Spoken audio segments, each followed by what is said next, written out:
Under the auditorium lights, the little girl smiled as if the sun lived behind her teeth. 6 years old, lavender dress flickering like lake water, she held the note longer than anyone expected. The crowd rose, proud as family. Cameras blinked. Somewhere in the second row, a neighbor whispered, "She's a star." And for a minute, that was enough. Backstage, powder dusted the floor where hurried hands had set it down. Her mother adjusted a bow so tight the child's eyes watered. "Again," the woman mouthed, even with the applause still climbing. The girl nodded, because nodding was what she knew. Outside, strangers called her name. Inside, a smile trembled and then fell. Several streets away, a police dog lifted his head. Coda didn't know stages or trophies. He knew what fear smelled like. When his handler turned onto Maple Street later that night, the dog braced so hard the car seemed to lean. He stared at the white house with the perfect porch and wouldn't look away. A town can clap for a child and miss the bruise beneath the glitter. A mother can say love and mean something else. And a dog, well, a dog can hear what walls are built to swallow. If you stay, you'll watch a quiet street and learn the truth the loud way. The auditorium smelled faintly of floor polish and popcorn, the kind of scent that lingered in every small-town community center, where generations had gathered for school plays, choir concerts, and church suppers. Tonight, the place hummed with anticipation. Folding chairs scraped against the wooden floor, parents adjusted their phones for recording, and the restless whispers of children floated through the rows. On stage, the curtain quivered with the weight of expectation. Then, the music began. Sophie stepped into the glow of the spotlight, a tiny figure swallowed by the wide stage. She was only 6, yet in that moment, she carried herself with the poise of someone much older. Sequins sparkled on her lavender dress as if the night sky had been stitched into the fabric. Her shoes tapped softly on the boards, uncertain at first, then steady. She lifted her face toward the light, and when her lips curved into a smile, it seemed to ripple outward across the room, settling like warmth on every heart present. The audience fell quiet, leaning forward as though they had all agreed to breathe together. Her voice rose, thin and fragile at the beginning, but growing stronger with each note. It wasn't polished like a professional singer's. It was the kind of voice that still carried a trace of childhood. Pure, unguarded, brimming with a kind of honesty no training could teach. Every high note felt like a prayer, every pause like the held breath of innocence. Parents clasped their hands together. Some smiled at their own children in the audience, as if to say, "Look at her. This is what a star looks like." A few older folks dabbed their eyes. It was not the perfection of Sophie's singing that moved them, but the radiance of her expression. The sheer joy of a child who, for a fleeting moment, believed the world was as kind as the spotlight shining on her. But not every gaze in the room softened with tenderness. From the front row, Clara sat rigid, her eyes fixed on Sophie with an intensity that bordered on unnerving. She clapped at the right times, smiled when the crowd did, but there was a sharpness beneath her expression, a silent command that seemed to stretch invisibly across the stage. Every time Sophie glanced at her mother, just for a heartbeat, her smile trembled before she forced it steady again. Clara's hands rested on her knees, fingers curled slightly, as though ready to pounce at the smallest mistake. The crowd saw a devoted mother, camera ready in hand, beaming with pride. What they didn't see was the pressure packed into every line of that smile. The rehearsals that had stretched far into the night. The little girl who had been scolded for mispronouncing a lyric or letting her shoulders slump. Sophie reached the chorus. Her voice lifted higher, breaking for a moment before recovering. To the audience, it was endearing, a reminder of her age. They chuckled softly, clapped to encourage her, admiring her courage. But Clara's jaw tightened. Her eyes narrowed in a way only Sophie would recognize. The little girl responded with instinct. She stood taller, forcing her voice louder, brighter, though her throat ached. She had learned early that Clara's gaze was not just a gaze, it was a leash. Pull too far from it, and the lash of disappointment would follow. Still, Sophie smiled, and the smile was enough to convince 100 strangers that this was happiness. When the final note faded into the rafters, silence clung for half a second before the applause erupted. Chairs scraped as people stood to give a standing ovation. The sound roared through the hall, hands clapping until they stung. Sophie bowed timidly, the sequins on her dress scattering reflections like tiny stars. She should have felt the triumph of the moment, the thrill of achievement, but all she felt was the familiar tug in her chest, the need to look for Clara's approval. Clara rose slowly, clapping with precise rhythm, not too fast, not too soft. Her lips parted in a smile wide enough for others to admire, but her eyes remained calculating, measuring. Sophie saw it, even from the stage, and her little heart tightened. She wondered, as she often did, if she had been good enough tonight, or if the sharp whisper would come later when the lights went out and no one else could hear. The curtain drew closed, applause still echoing. Sophie turned, relief and nervousness colliding inside her. She wanted to run into her mother's arms like the other children she had seen after their recitals, but she knew that wasn't how it would be. Backstage, the air was cooler, the clamor muffled. Sophie stood alone for a moment, listening to the hum beyond the curtain. She touched her cheeks, where the stage lights had made her skin hot. Her smile lingered, faint now, fading like the afterglow of a candle. And somewhere in the distance, outside the walls of the auditorium, a German shepherd named Koda sat in the patrol car with his handler, waiting for a night that would carry him into this little girl's life. Neither Sophie nor Clara knew it yet. But the story that began with sequins and applause would not end in glitter. It would end in something far deeper. Truth uncovered, pain confronted, and the quiet, healing companionship of a dog who could see what no one else dared to. The applause lingered like a warm tide even after the curtain fell. Parents leaned across the rows of chairs, trading proud nods, laughter spilling into the aisles. Camera flashes still flickered, trying to capture what had already passed, the fleeting magic of a child shining beneath the lights.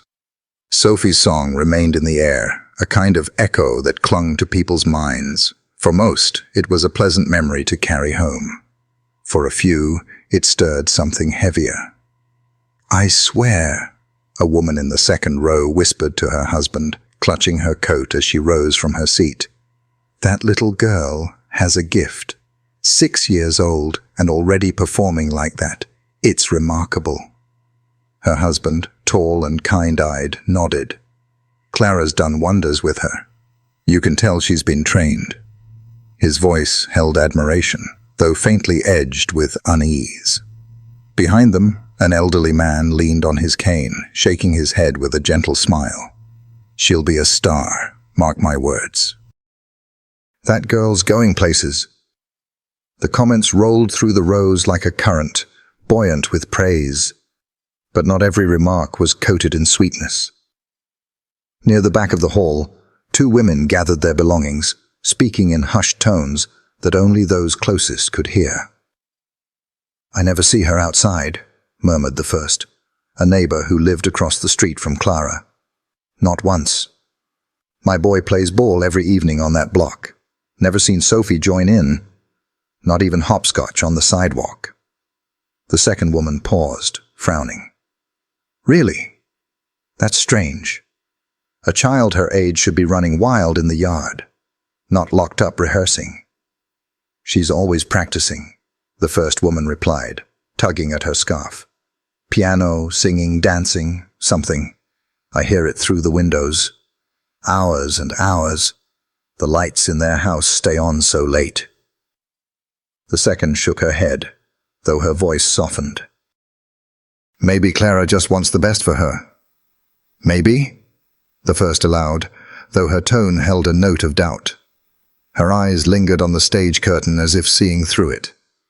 But children need more than perfection. They need to play. A few rows down, another pair of voices joined the quiet chorus. She looked nervous, didn't she? For a moment I thought she might cry. Nerves, came the reply. All kids get them. Yes, but did you see the way she looked at Clara? Almost like she was asking permission to breathe.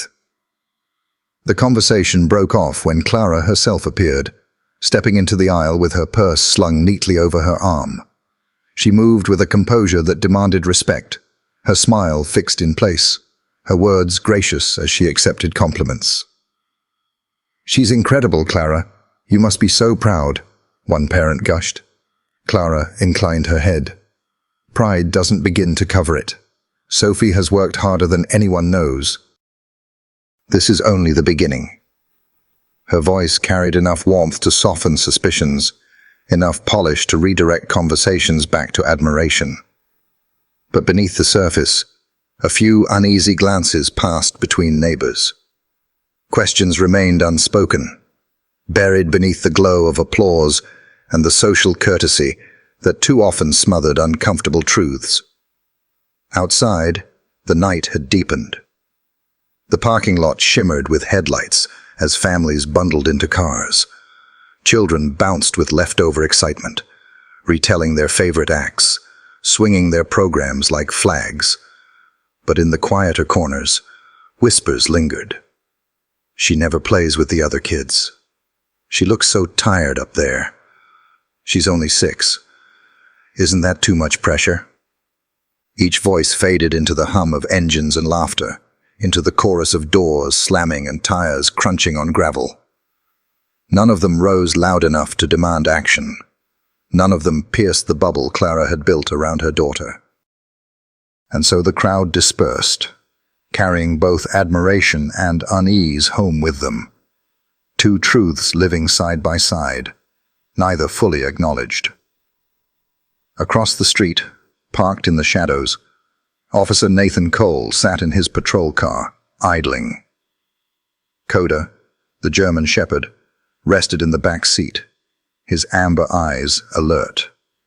Nathan hadn't gone inside the auditorium, hadn't seen Sophie sing. But as families drifted past, his gaze caught Clara leading Sophie by the hand. From a distance, it looked like any other mother and daughter leaving an event. Sophie's sequined dress glimmered under the street lamp. Clara leaned down, whispering something in her ear. Sophie's shoulders tightened. She nodded quickly. Nathan noticed, though he couldn't name why it unsettled him. He reached back, scratching Coda behind the ears. The dog lifted his head, nose pressed to the glass, a faint growl rising in his throat as Clara's car pulled away. "Easy, boy," Nathan murmured, though his own chest carried the same unease. The night closed in again. The auditorium went dark. The town, satisfied with its evening of talent and applause, returned to its routines. And somewhere inside that glittering performance, buried beneath sequins and smiles, a truth waited to be uncovered, one that a handful of whispers had barely touched. It would take more than gossip to bring it into the light. It would take the sharp instincts of a scarred dog and the quiet persistence of a man who knew what it meant to grow up in silence. The curtain's edge brushed against Sophie's shoulder as she slipped into the shadows, leaving behind the roar of applause. Out front, the audience still clapped, the rhythm rolling like thunder through the wooden floor. But back here, in the dim glow of a single hanging bulb, the sound felt far away, like a world Sophie could hear but not belong to. She clutched the hem of her lavender dress, sequins itching against her skin, and for one fragile moment, she allowed herself a smile. The music still echoed in her chest, her heart still fluttering with the memory of the stage lights. She wanted to believe she had done well, that maybe tonight her mother's face would soften with something like love. Then Clara appeared. Her heels struck the floor like tiny hammers, sharp and precise. She carried herself with the authority of someone who demanded obedience long before she ever raised her voice. The smile she had worn for the audience was gone, peeled away the second the curtain closed. Sophie's smile faltered. Clara's eyes swept over her daughter, lingering on the sequins, the bow in her hair, the smudge of blush across her cheek. Then her gaze dropped lower, narrowing as it landed on Sophie's trembling hands. "You missed the note," Clara said, her voice low and clipped. Not a question, not a possibility. An accusation. Sophie's throat tightened. "I tried." "Don't try," Clara snapped, her fingers reaching out to wipe a smudge of lipstick from Sophie's cheek with unnecessary force. "You do. How many times did we rehearse? 30, 40, and still you stumbled." Outside, the applause swelled again as someone called for an encore. A chant began. "Sophie! Sophie!" The crowd's voices were bright, full of joy. Sophie looked toward the curtain as though she might step back into that world of clapping hands and shining eyes, but Clara's hand tightened on her arm, pulling her back into the dark. "You embarrassed me," Clara hissed. "Do you think people didn't notice? Every eye was on you. Every mistake reflects on me." Tears welled in Sophie's eyes, making her mascara blur. She blinked rapidly, trying to keep them from falling, because she knew Clara hated weakness most of all. "I'm sorry, Mama. Sorry. I don't win competitions." Clara leaned close, her breath sharp with the tang of coffee and mints. "Do you want to be ordinary? Is that it? Do you want to throw away everything I've worked for?" Sophie shook her head quickly. Her chest hurt, the sequins pressing too tight against her ribs. She wanted to tell her mother she didn't want any of this, that she only wanted to play in the yard, to draw with crayons, to laugh without fear. But the words stuck like stones in her throat. From the other side of the curtain, the applause finally began to fade, replaced by the buzz of conversation and the scraping of chairs. Families were gathering coats, congratulating each other's children. Out there, pride was blooming. In here, shame rooted itself deeper. Clara released Sophie's arm, but not her gaze. "Tomorrow we will practice again, twice as long. You won't eat until you can sing that passage without a mistake." The words struck harder than any slap. Sophie's small body sagged, but she caught herself quickly, straightening under her mother's stare. She knew the rules. Never slouch, never cry where someone might see, never let the mask slip. Clara adjusted the bow in her daughter's hair, tugging it tight enough to sting. Then, with a sudden brightness, she smoothed Sophie's dress and forced a smile back onto her own face. "Now," she said softly, her tone shifting to sugar. "Dry your eyes. We have admirers waiting." Sophie did as she was told.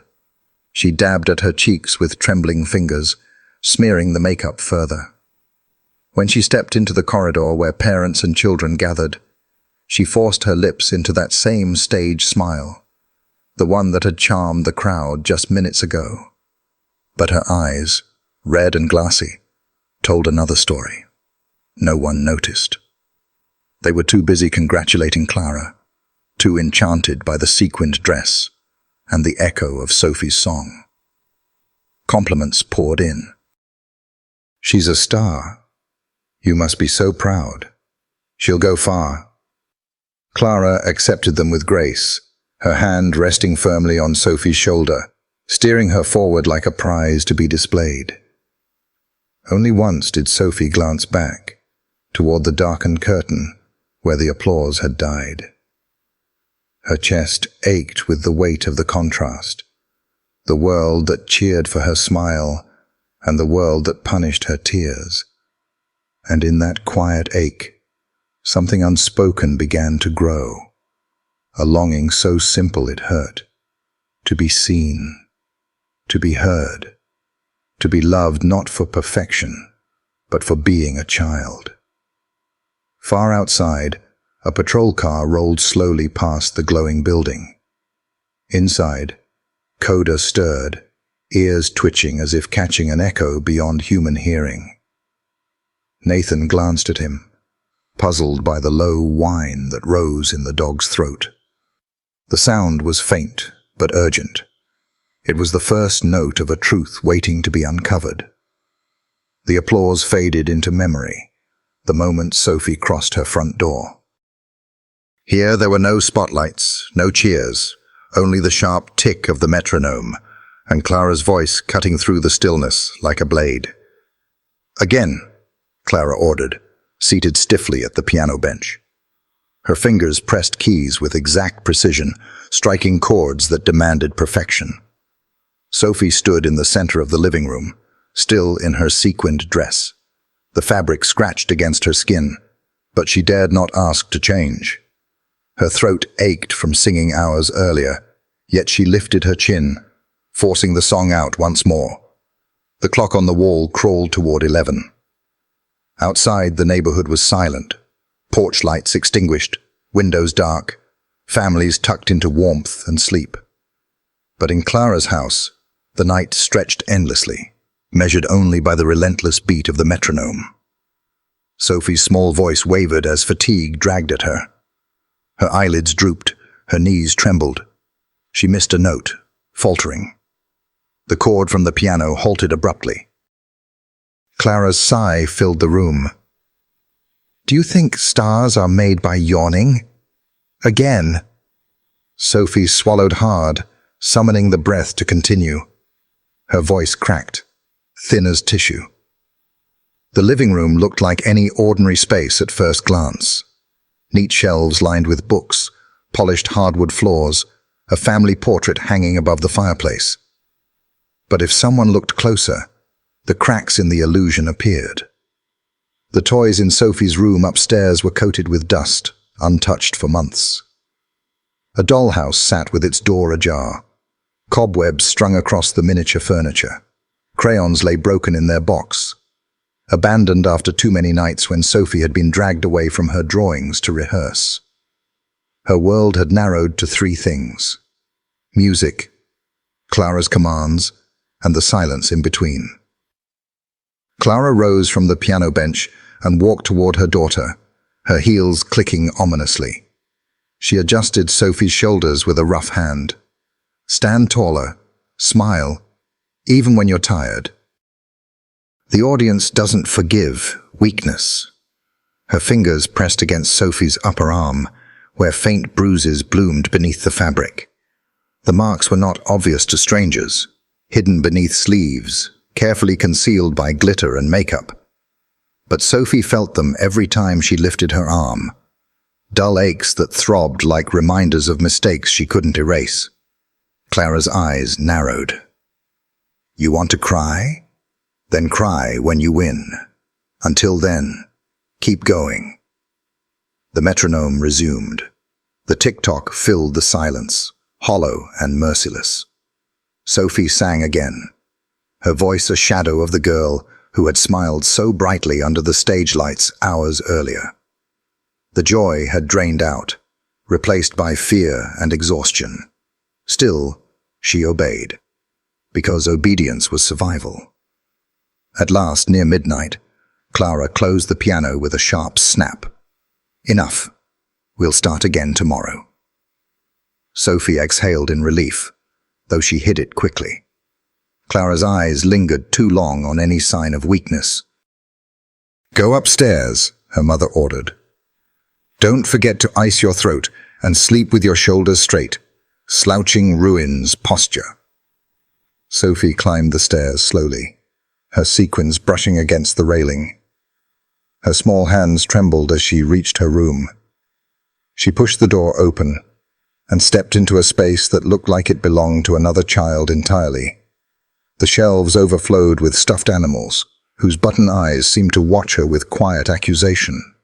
A teddy bear slumped in the corner, a ribbon around its neck gathering dust.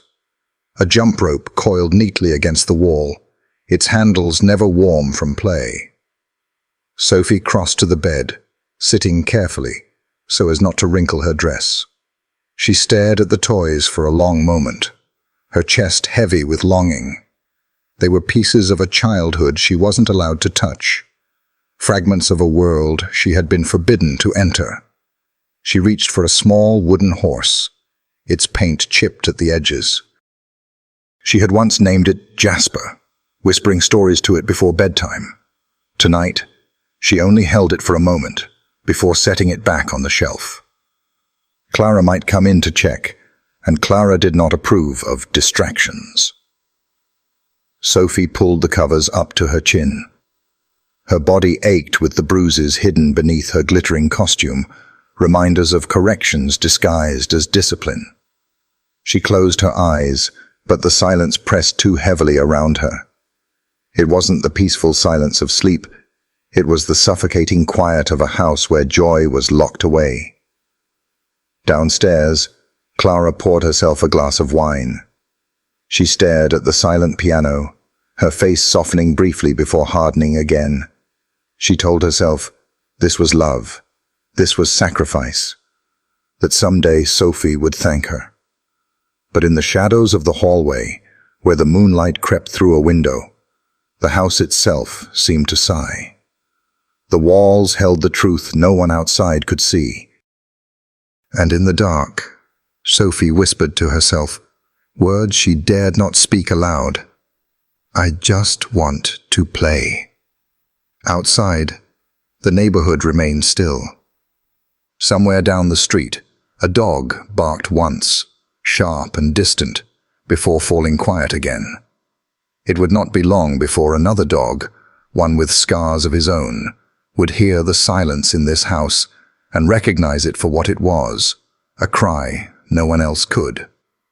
The house was asleep. Or at least, it pretended to be. Downstairs, the last lamp in the living room had been switched off, and Clara's bedroom door was closed. The metronome was silent now, its relentless tick finally stilled. Yet Sophie lay awake beneath her covers, her eyes wide in the dim glow of the moon, filtering through her curtains. Her throat ached from hours of singing, her shoulders stiff from holding perfect posture long past the point of comfort. She waited. She had learned patience, the way other children learned nursery rhymes. Wait until Clara's footsteps stopped. Wait until the sound of the television fades. Wait until the silence felt heavy enough to carry secrets. Then, slowly, Sophie slid out of bed. The floorboards creaked faintly, and she froze, heart pounding. When no footsteps followed, she tiptoed across the room to the small toy chest shoved against the wall. To anyone else, it was an ordinary box filled with dolls, stuffed animals, and board games. But for Sophie, it was something else entirely. She lifted the lid carefully, careful not to let it thud. Beneath the neglected toys lay a battered spiral notebook and a box of crayons worn down to stubs. She pulled them out like contraband, treasures hidden in plain sight. Settling on the floor, Sophie opened to a blank page. The crayons tumbled onto the rug, their paper wrappings peeled back, colors dulled from use. She chose the yellow first. With small, determined strokes, she drew a sun, round and bright, with long rays stretching outward across the page. It wasn't perfect. The circle wobbled, the rays uneven. But to Sophie, it was everything she longed for. A sun that rose without the weight of rehearsals. A sun that warmed children as they played freely. Next came a patch of green, jagged lines that became grass. She pressed harder, the crayon breaking in her grip, but she didn't care. On the grass, she drew a crooked swing set, 2 ropes dangling from a bar, the seat tilted slightly. She shaded in a child sitting there, herself, though she didn't name it, legs dangling, hair flying. The crayon girl was smiling, and for once, Sophie let herself believe it was real. Her fingers hovered over the colors, then reached for brown. She sketched a shape beside the swing. 4 legs, a tail, a muzzle. It was clumsy, uneven, but unmistakable. A dog. She gave it ears that stood tall, a tongue lolling happily, eyes that looked kind. Sophie stared at it for a long time. She had never owned a dog.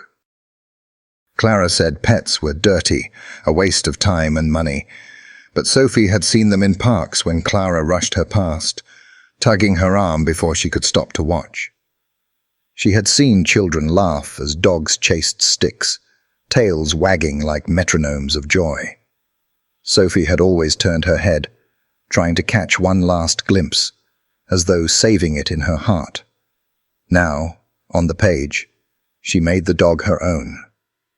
She colored its fur a shade between black and gold, not knowing it resembled a German shepherd. She gave it a name, written carefully in block letters beneath the drawing. Buddy. Her lips curved into a smile, small and fleeting. For a few minutes, in the quiet of her room, Sophie allowed herself to live in the world she drew. A world of sunlight, swings, and a dog that would never scold her, never demand perfection, only wag its tail and stay by her side. Her crayons scratched across the paper as she filled the page with color. Blue sky above, little flowers dotting the grass, another child in the distance flying a kite. She pressed harder, working quickly, as if afraid the dream might dissolve if she didn't trap it fast enough on paper. But the harder she pressed, the more the crayon broke, splintering into pieces that rolled beneath her fingers. She gasped softly, snatching them up, heart pounding at the sound. The house remained silent. No footsteps, no creak of the stair. Relieved, she tucked the broken crayons into her lap and kept drawing.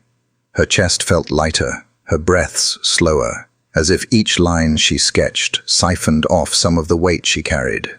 Finally, when the page was crowded with the colors of a life she had never known, Sophie sat back and studied it. Her eyes burned with unshed tears. It was beautiful and heartbreaking all at once, a window into the childhood she had been denied. Carefully, she flipped back through the notebook. Other pages bloomed with similar worlds. One showed a playground with a slide, children climbing while a mother sat on a bench smiling. Another showed a birthday cake with 6 candles, balloons hovering overhead, a dog seated proudly at her side. And another, a small house with smoke curling from the chimney, a figure at the window waving to her as if inviting her in. None of it existed in her reality. But here, in her journal, it was alive. Sophie closed the notebook softly, clutching it to her chest. She pressed her cheek against the worn cardboard cover, eyes closing. For a moment, she felt safe. Then she heard it. The faintest creak from the hallway. Her heart froze. Quickly, she shoved the crayons back into the box, slid the notebook beneath the dolls, and closed the chest. She scrambled into bed, pulling the blanket over her body just as her door cracked open. Clara's shadow filled the frame, tall and sharp. She lingered for a moment, scanning the room, listening. Sophie kept her breathing steady, feigning sleep. Finally, the door shut again, footsteps retreating. Only then did Sophie allow herself a silent breath of relief. She reached under the blanket, her fingers smudged faintly with crayon wax. She smiled into the darkness, a secret smile no one could take away. In her dreams that night, the dog she had drawn came alive. He ran across a green field, his tail waving like a banner, his eyes steady and kind. He didn't have a leash. He didn't have commands. He simply ran toward her, as if he had been waiting all along. Far away, beyond Sophie's knowledge, a real dog stirred in his kennel at the police station. His name was Coda. His ears twitched, his body shifting restlessly, as though, even in sleep, he could sense a child somewhere dreaming of a dog who might one day save her. From the street, Clara's house looked like every other on the block.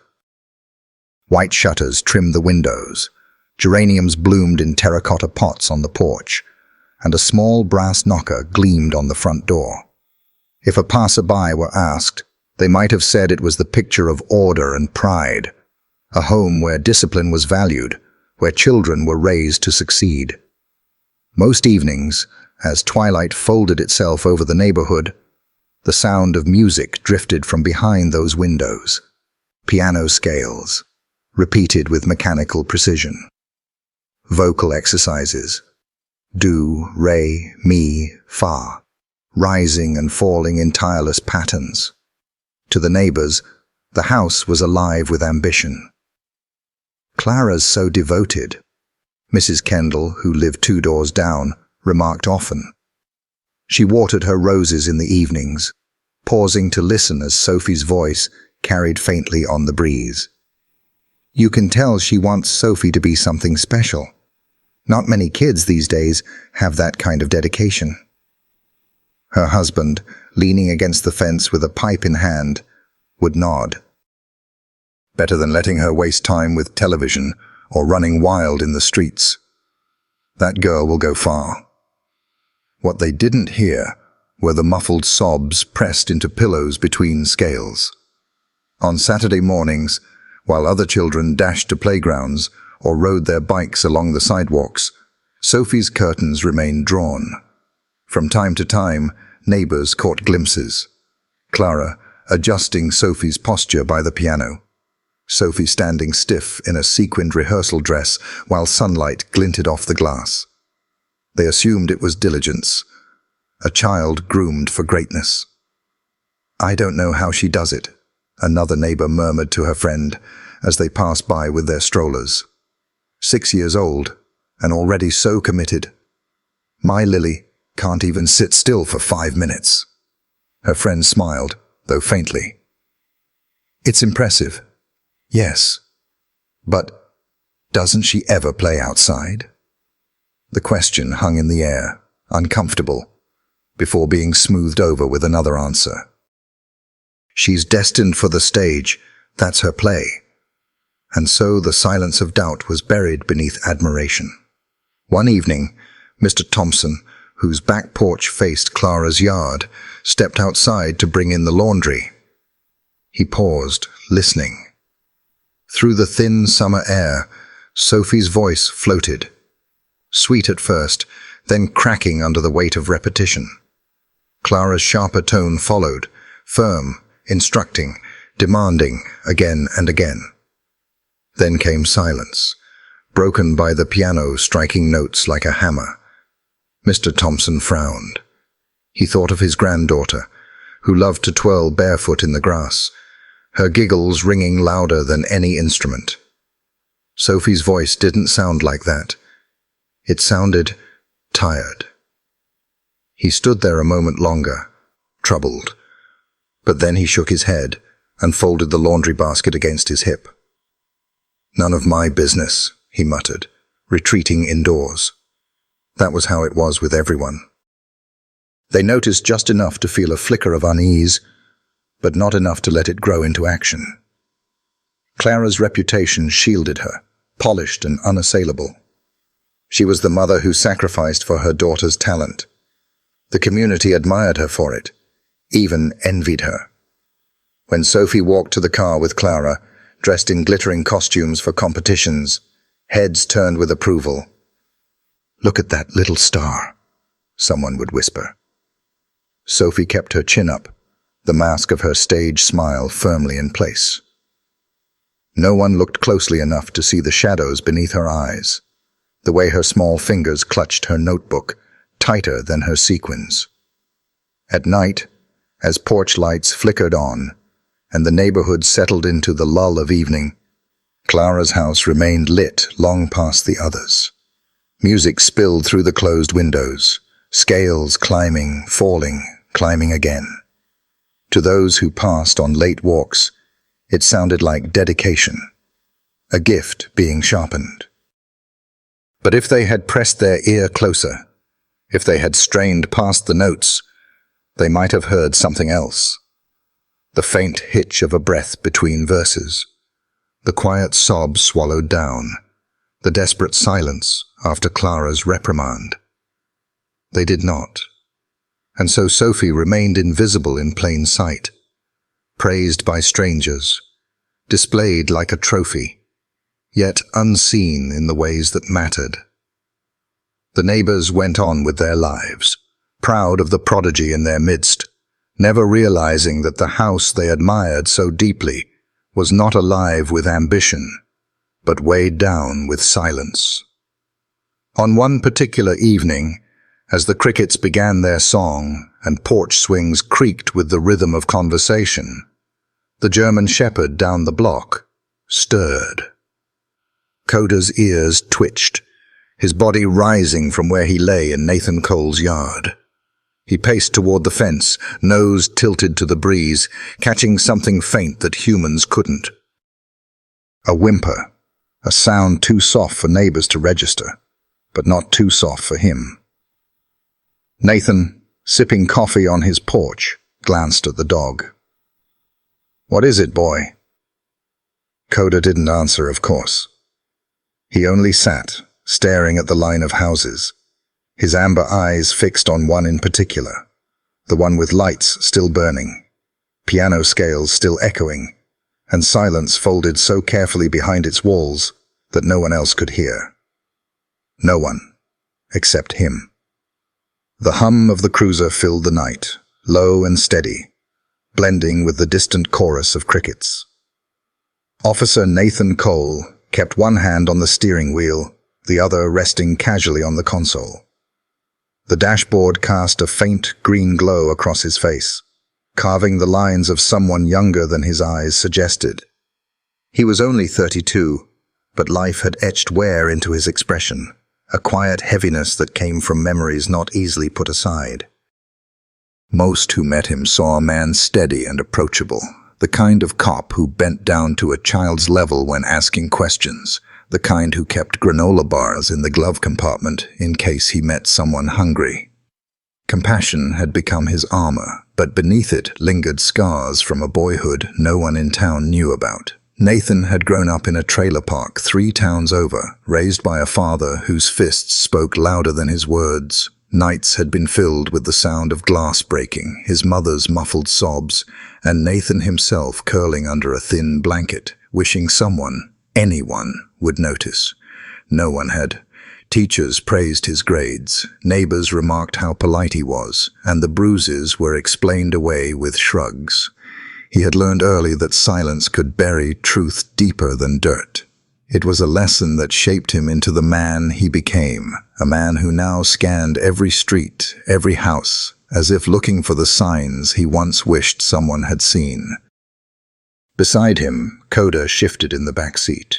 The German shepherd's broad frame filled the kennel-like compartment, his fur a blend of sable and black, marred by scars along his flank. His ears twitched, his gaze fixed on the world outside the window. Coda was no ordinary police dog. Before joining the force, he had served overseas with a military unit. He had sniffed out explosives, tracked insurgents, saved lives Nathan would never know. But service had come at a cost. The scars on his body told part of the story. Shrapnel wounds, a knife slash that nearly ended him. The deeper wounds were quieter. Loud noises made him flinch. Sudden movements set his muscles tense. For months after his return, he had paced his kennel restlessly, untrusting of hands, even kind ones. Most handlers had passed him over. Too broken, too unpredictable. Nathan hadn't. The first time he met Coda at the training facility, the dog had stood rigid, eyes wary, a low growl humming in his throat. Where others saw danger, Nathan saw something familiar. He recognized that guarded stare, the way a creature built for strength could still carry invisible bruises. "It's all right, boy," Nathan had murmured then, lowering himself to the floor, waiting in silence instead of reaching out. "I know what it's like to not trust anyone." Hours passed before Coda took a single step toward him. Days before he accepted food from Nathan's hand. Weeks before he allowed a leash to slip over his head without flinching. But once the bond was forged, it was unshakable. Now they are partners. Two survivors, stitched together by scars, patrolling streets where shadows sometimes whispered the same dangers they had both known in other forms. Nathan glanced in the rearview mirror. Coda's amber eyes met his briefly, then shifted back to the window, ever watchful. "You're restless tonight," Nathan said quietly. His voice was low, steady, the way he always spoke to the dog. "Something in the air, huh?" Coda's ears flicked. His tail gave one faint thump against the seat. Nathan smiled despite himself. The town felt deceptively calm most nights. Porches lit, families gathered inside, the occasional call about noise or a stray dog. But Coda had a way of sensing more. He was tuned to frequencies no human could detect, the fear hidden behind curtains, the pain pressed into silence. Nathan had learned to trust that instinct. He slowed the cruiser as they turned onto Maple Street, the row of tidy houses lined with trimmed hedges and American flags. Porch lights glowed like sentinels. On the surface, nothing seemed amiss. Yet Nathan felt the faint prick of unease in his chest. Maybe it was memory, maybe intuition, or maybe it was Coda who leaned forward suddenly, ears stiff, nose pressed to the glass. Nathan glanced toward the house the dog had fixated on. White shutters, geraniums on the porch. A light was still burning in the front room, even though it was nearly midnight. Clara's house.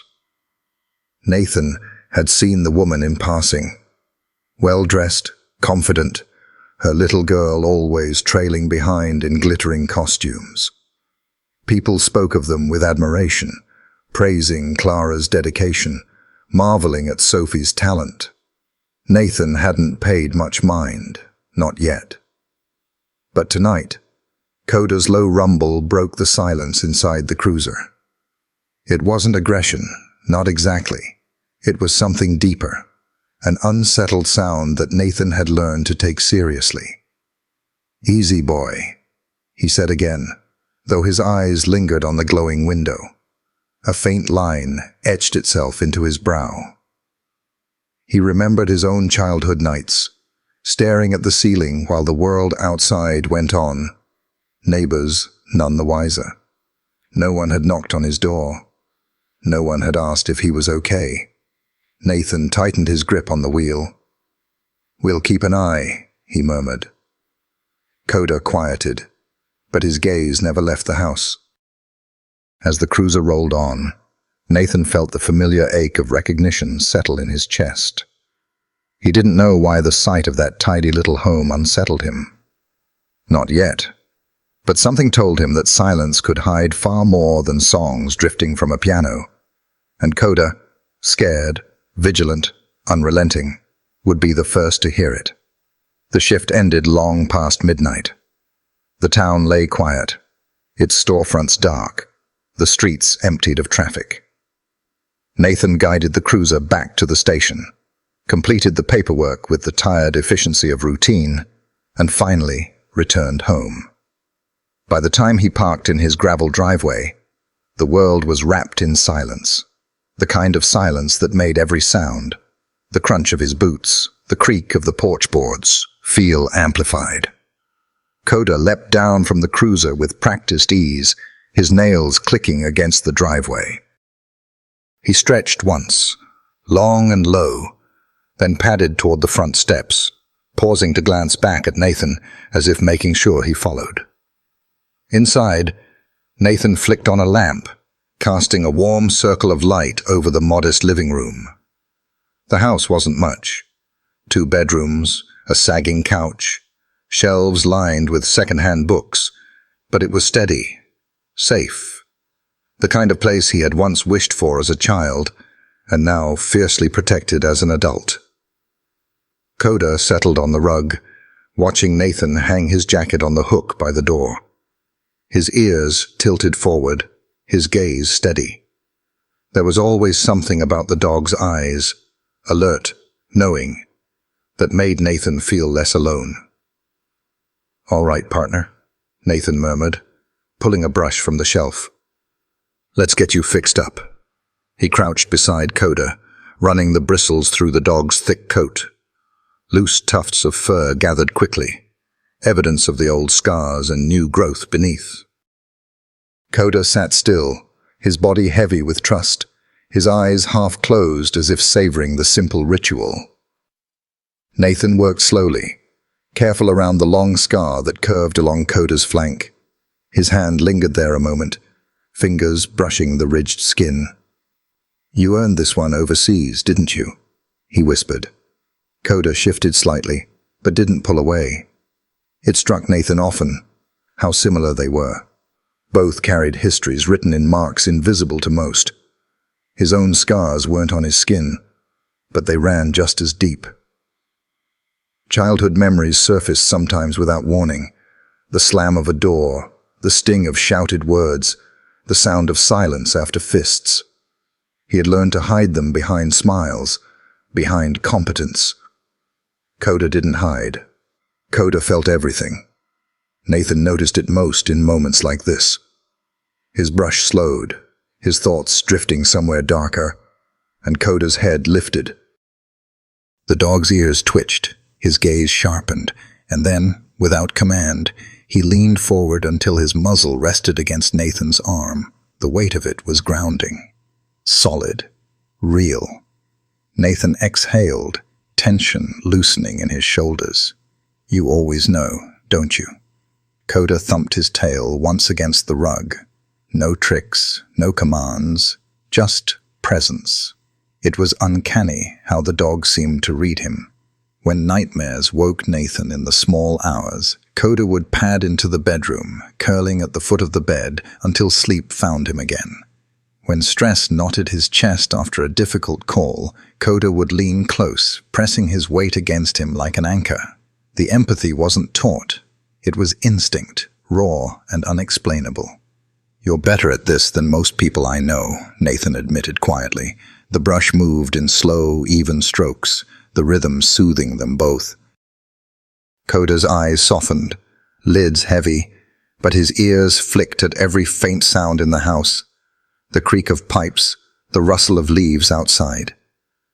Vigilant, always, even in comfort. Nathan thought of the way Coda had reacted earlier that night, fixated on Clara's house, the low growl, the restless energy. He had trusted the dog's instincts before. More than once, they had led him to things he would have missed. A missing child hiding in the woods. A suspect crouched in silence behind a dumpster. Coda saw what others couldn't, heard what others ignored. Maybe he had sensed something tonight too. Nathan brushed slower, his mind circling that thought. He pictured Sophie in her sequined dress, her small face lifting under the stage lights, the applause that followed. Everyone had praised her, admired her. And yet, Nathan couldn't shake the flicker of unease he'd glimpsed when the girl looked up at her mother. He didn't know her. He didn't know her life. But Coda had stilled outside that house, growling low, and Nathan had learned not to dismiss those signals. "You're telling me something, aren't you, boy?" he murmured. Coda lifted his head, meeting Nathan's eyes. His gaze was steady, amber catching the lamplight, as if confirming the thought. Nathan smiled faintly, though it didn't reach his eyes. He set the brush aside and scratched behind Coda's ear. "All right, we'll keep watching." The dog leaned into his touch, pressing his weight close. For a long time, they stayed like that. The house quiet around them, man and dog sharing the kind of silence that healed rather than hurt. Nathan's breathing evened, his mind settling. The world outside might be filled with shadows, but here, in this small circle of lamplight, there was trust. Nathan rose eventually, stretching his stiff knees. "Come on," he said softly. "Bedtime." Coda followed, padding down the hallway, his nails tapping a steady rhythm against the floor. He curled at the foot of Nathan's bed without waiting for command, his body coiled but his eyes gentle. Nathan lay back, staring at the ceiling, listening to the dog's slow breaths. In the dark, memories threatened, voices shouting, doors slamming, the ache of wishing someone had cared. But each time, the steady rhythm of Coda's breathing pulled him back. Nathan turned on his side, whispering into the quiet. "You and me, partner. We see what others don't." Coda's tail thumped softly once against the floor. Then silence again, warm and steady, the kind that comforted instead of suffocated. And somewhere, not far from where they slept, a little girl pressed a crayon drawing beneath her pillow. A sun, a swing, and a dog she had never met, but somehow already needed. The night air was cool, carrying the faint scent of cut grass and the sharp tang of rain that had passed earlier in the evening. Street lamps flickered along Maple Street, casting golden halos on the pavement. Nathan steered the cruiser slowly through the neighborhood. His window cracked open just enough to let the night seep in. Beside him, Coda was restless. He shifted in the back seat, claws clicking against the rubber mat, nose pressed hard to the crack in the partition, as though the night carried a message only he could decipher. "Easy, boy," Nathan muttered, glancing at him in the rearview mirror. "We're almost done." The shift had been quiet, too quiet.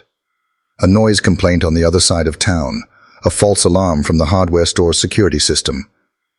It was the kind of patrol that usually left Nathan grateful for boredom.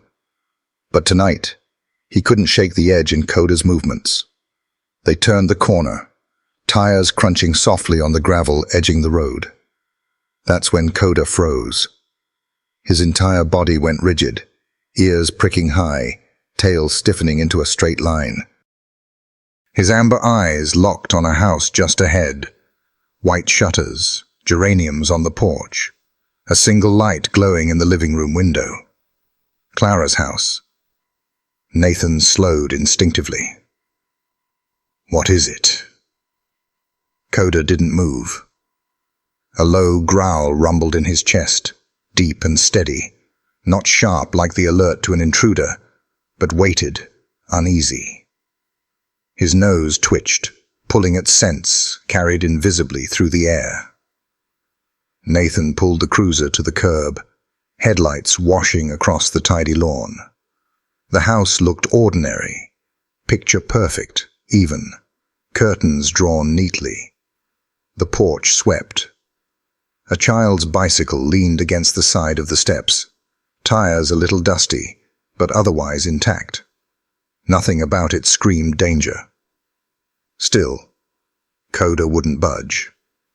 His body leaned forward, muscles tense, as though straining against an invisible leash. The growl deepened, vibrating in the small space of the cruiser. Nathan's hand tightened on the wheel. "Probably a raccoon," he said, though the words were for himself more than for the dog. "Could be a stray cat." But Coda didn't buy it. He stayed locked on the house, every line of his body a statement of certainty.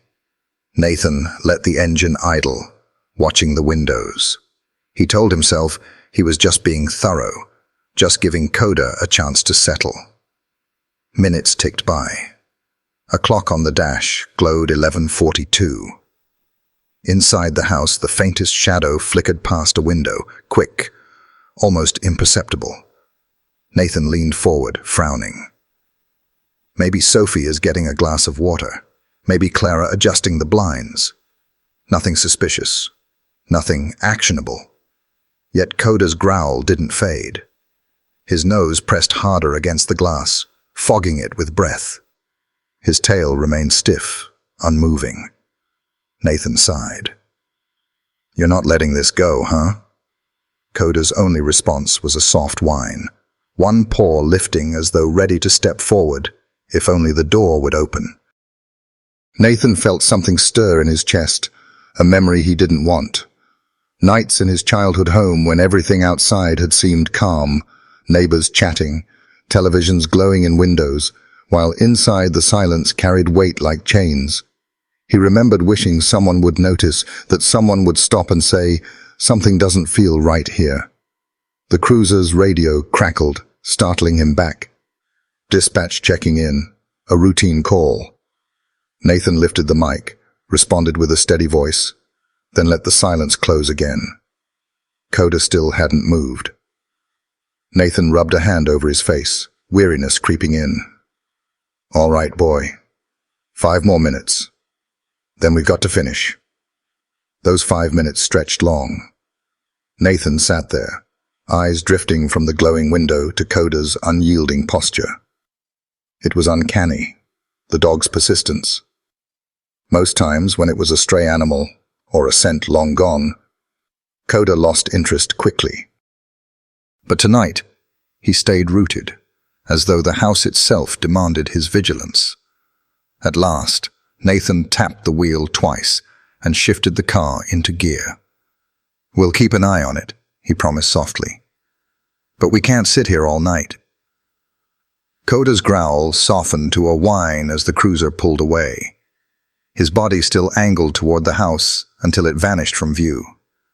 Only then did he settle back, though uneasily, ears swiveling, eyes watchful. Nathan drove on, but the unease lingered. From the outside, Clara's house had given away nothing, but Nathan couldn't forget the dog's stillness, the growl that seemed born not of threat, but of sorrow. He glanced at Coda again in the mirror. "You see what I don't you?" he murmured. Coda met his eyes, silent. And for the first time in a long time, Nathan felt the pull of something he couldn't explain. An instinct not his own, but one he trusted nonetheless. The town slept on, unaware. But the bond between man and dog had marked something tonight. A thread of tension stretched taut, waiting. In the quiet of Clara's house, Sophie pressed her crayon journal under her pillow, wiping her eyes with small hands. She didn't know that a dog had stopped outside her window, had listened, had refused to move for minutes as if trying to reach her through the silence. She only knew that she was still unseen, but not for long. Morning light slanted through the blinds, cutting Sophie's room into stripes of gold and shadow. She stood in front of the mirror, still and quiet, like a doll waiting to be arranged. Her lavender dress hung from the closet door, pressed neatly, its sequins winking in the sun as though mocking her. Sophie's fingers trembled as she touched the sleeve of her nightshirt. She pulled it back slowly, revealing the faint purple marks blooming along her upper arm. She turned slightly, twisting her shoulder to see the smudges on her back, dark patches like ink stains against her pale skin. They were tender when her fingers brushed them, making her flinch. She pressed her lips together. No one must see. On the dresser, her crayon notebook peeked out from under a doll. She wanted to reach for it, to lose herself in the pages of sunshine and swings. But there wasn't time. Clara's voice already floated up the stairs. "Hurry, Sophie! Costume on! We leave in 20 minutes." Sophie jumped, shoving her sleeves back down, pulling her nightshirt tight as though the fabric could erase what lay beneath. She dressed quickly, slipping into the lavender dress. The sequins scratched her skin, catching against the bruises. She winced but forced her expression blank. Downstairs, Clara was waiting with the makeup kit open on the kitchen table. Bottles and brushes were lined in perfect rows, tools of transformation. She glanced up as Sophie entered, eyes sweeping her daughter like a critic appraising a performance before it began. "You're late," Clara said sharply. "Sit." Sophie lowered herself into the chair, folding her hands in her lap. Clara tilted her chin upward with 2 fingers, studying her face. The woman's eyes narrowed. "Hold still." She dabbed foundation across Sophie's cheek, then leaned back, frowning. "What's this?" Her hand shot out, tugging Sophie's sleeve down. The bruise revealed itself, like a secret, bursting free. Sophie's breath caught. I fell," she whispered quickly. "Off the chair." Clara's gaze hardened. For a moment, the kitchen seemed to shrink, the air heavy with unspoken rules. Then Clara's lips pressed into a thin line. She reached for a bottle of concealer, unscrewing the cap with quick, efficient movements. "No one needs to see this," she muttered. The stage is about perfection, not excuses. Her brush stroked over the bruise, layering beige over purple until the mark blurred beneath the mask. She worked briskly, as though erasing evidence, her jaw tight. Sophie kept her eyes on the table, the wood grain blurring as her vision wavered. The sting of makeup against the tender skin made her flinch, but she didn't move. She had learned the cost of resistance. "There," Clara said at last, snapping the bottle shut. She leaned back, inspecting her work. "No one will ever know. Remember, Sophie, the show must go on. Always." Her tone softened, but it was the kind of softness that carried weight, a performance for herself as much as her daughter. Clara smoothed Sophie's hair, tucking a loose strand behind her ear. "This is for you, sweetheart. One day you'll thank me." Sophie nodded faintly, though her stomach churned. Her reflection in the mirror across the room stared back at her, a child with painted cheeks, sequins glittering, no trace of bruises. The girl in the mirror looked perfect, but Sophie knew the truth pressed beneath. They drove to the recital in silence. Clara hummed along to the radio, tapping her manicured nails on the steering wheel. Sophie sat stiff in the passenger seat, hands clutching her small bag, feeling the makeup settle heavily on her skin like plaster filling cracks. At the theater, mothers and daughters bustled through the doors, laughter spilling into the lobby. Compliments flew as children twirled in costumes. Sophie followed Clara, her steps small, her smile carefully arranged. "She looks beautiful, Clara," someone said, admiring Sophie's dress. Clara's smile was quick, practiced. Hours of practice. "She's dedicated, that one." The woman nodded, eyes shining with admiration. Sophie lowered her gaze, wishing no one would look too closely. Backstage, the air smelled of hairspray and dust. Children chattered nervously, fixing ribbons and adjusting shoes. Sophie found a quiet corner, sitting alone as Clara fussed with her costume. The sequins pressed against her bruises, digging deeper with every movement. She bit the inside of her cheek to keep from crying out. "You'll be fine," Clara said, straightening. "Just remember, smile, shoulders back, and don't miss that high note again." Sophie nodded. When the stage manager called her group, she rose, smoothing the dress. She glanced once at the wings of the curtain, where the dark space seemed to wait like a secret. She wished she could hide there, where no one demanded perfection, where no one painted over pain. But the music had already begun, and Clara's eyes, sharp even from across the room, were on her. So Sophie lifted her chin, stepping forward. Her bruises were hidden. Her pain was buried. The world would see only what Clara allowed. A shining star under the lights, flawless and untouchable, and no one would know the cost. The neighborhood was quiet, wrapped in the kind of midnight stillness that made every sound feel sharper, more fragile. Porch lights glowed faintly along Maple Street, moths circling their halos. Somewhere far off, a train horn echoed across the valley, fading into nothing. Nathan's cruiser rolled slowly down the street, headlights brushing over tidy lawns and shuttered windows. He wasn't looking for trouble. There was rarely much to find in this part of town. Mostly, it was about presence, routine, making sure families felt safe while they slept. Coda lay in the back, head resting between his paws. His ears flicked occasionally, alert even in stillness. Nathan hummed under his breath, fighting off fatigue. Another hour, then home. As they passed the white shuttered house with geraniums on the porch, Coda stirred.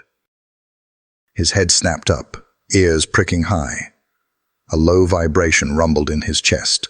Nathan glanced in the mirror. "What now, boy?" Coda rose, pressing against the glass, his nose fogging the window. His muscles tensed, tail stiff.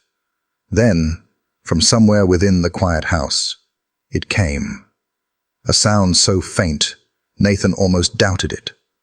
A muffled cry. Not the sharp wail of a child having a nightmare. Not the whimper of fear easily soothed. This was different. Guttural, desperate, torn from the chest of someone who had learned not to cry until it hurt too much not to. Sophie. Coda reacted instantly. A bark burst from him, sharp enough to make Nathan flinch. Then another, deeper, more frantic. He pawed at the glass, claws scraping.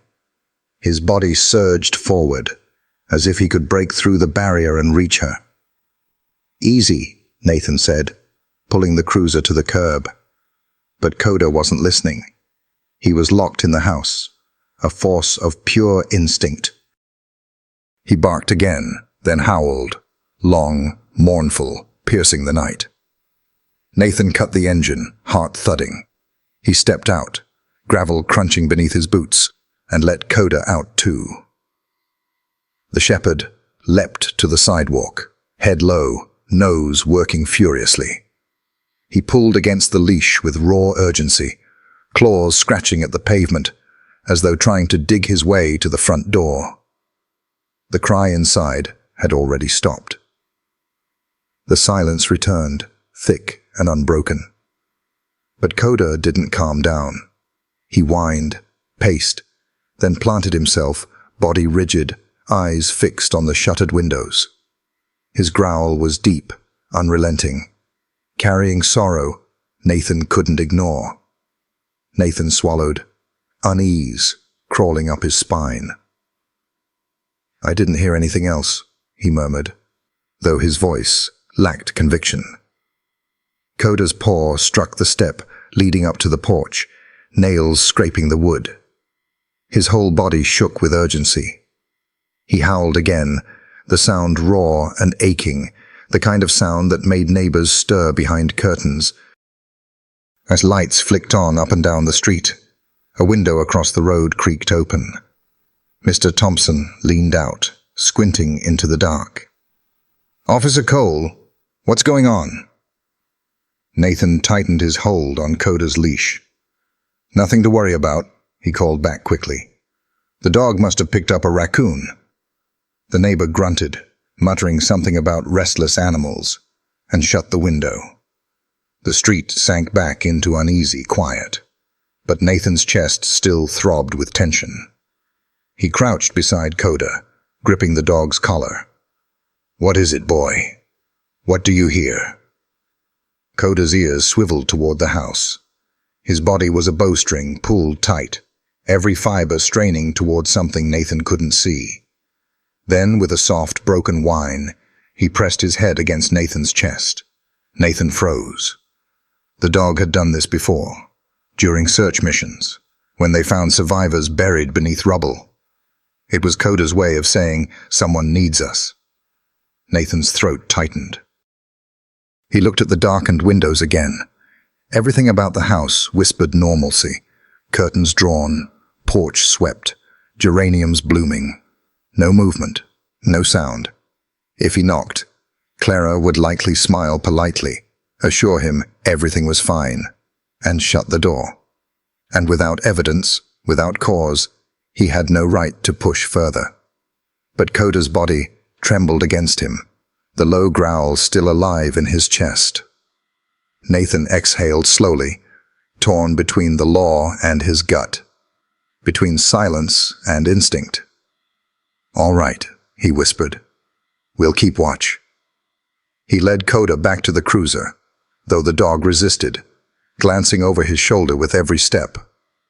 Even once inside, Coda refused to lie down. He sat tall, nose pressed to the glass, eyes locked on the house until it disappeared from view as Nathan drove on.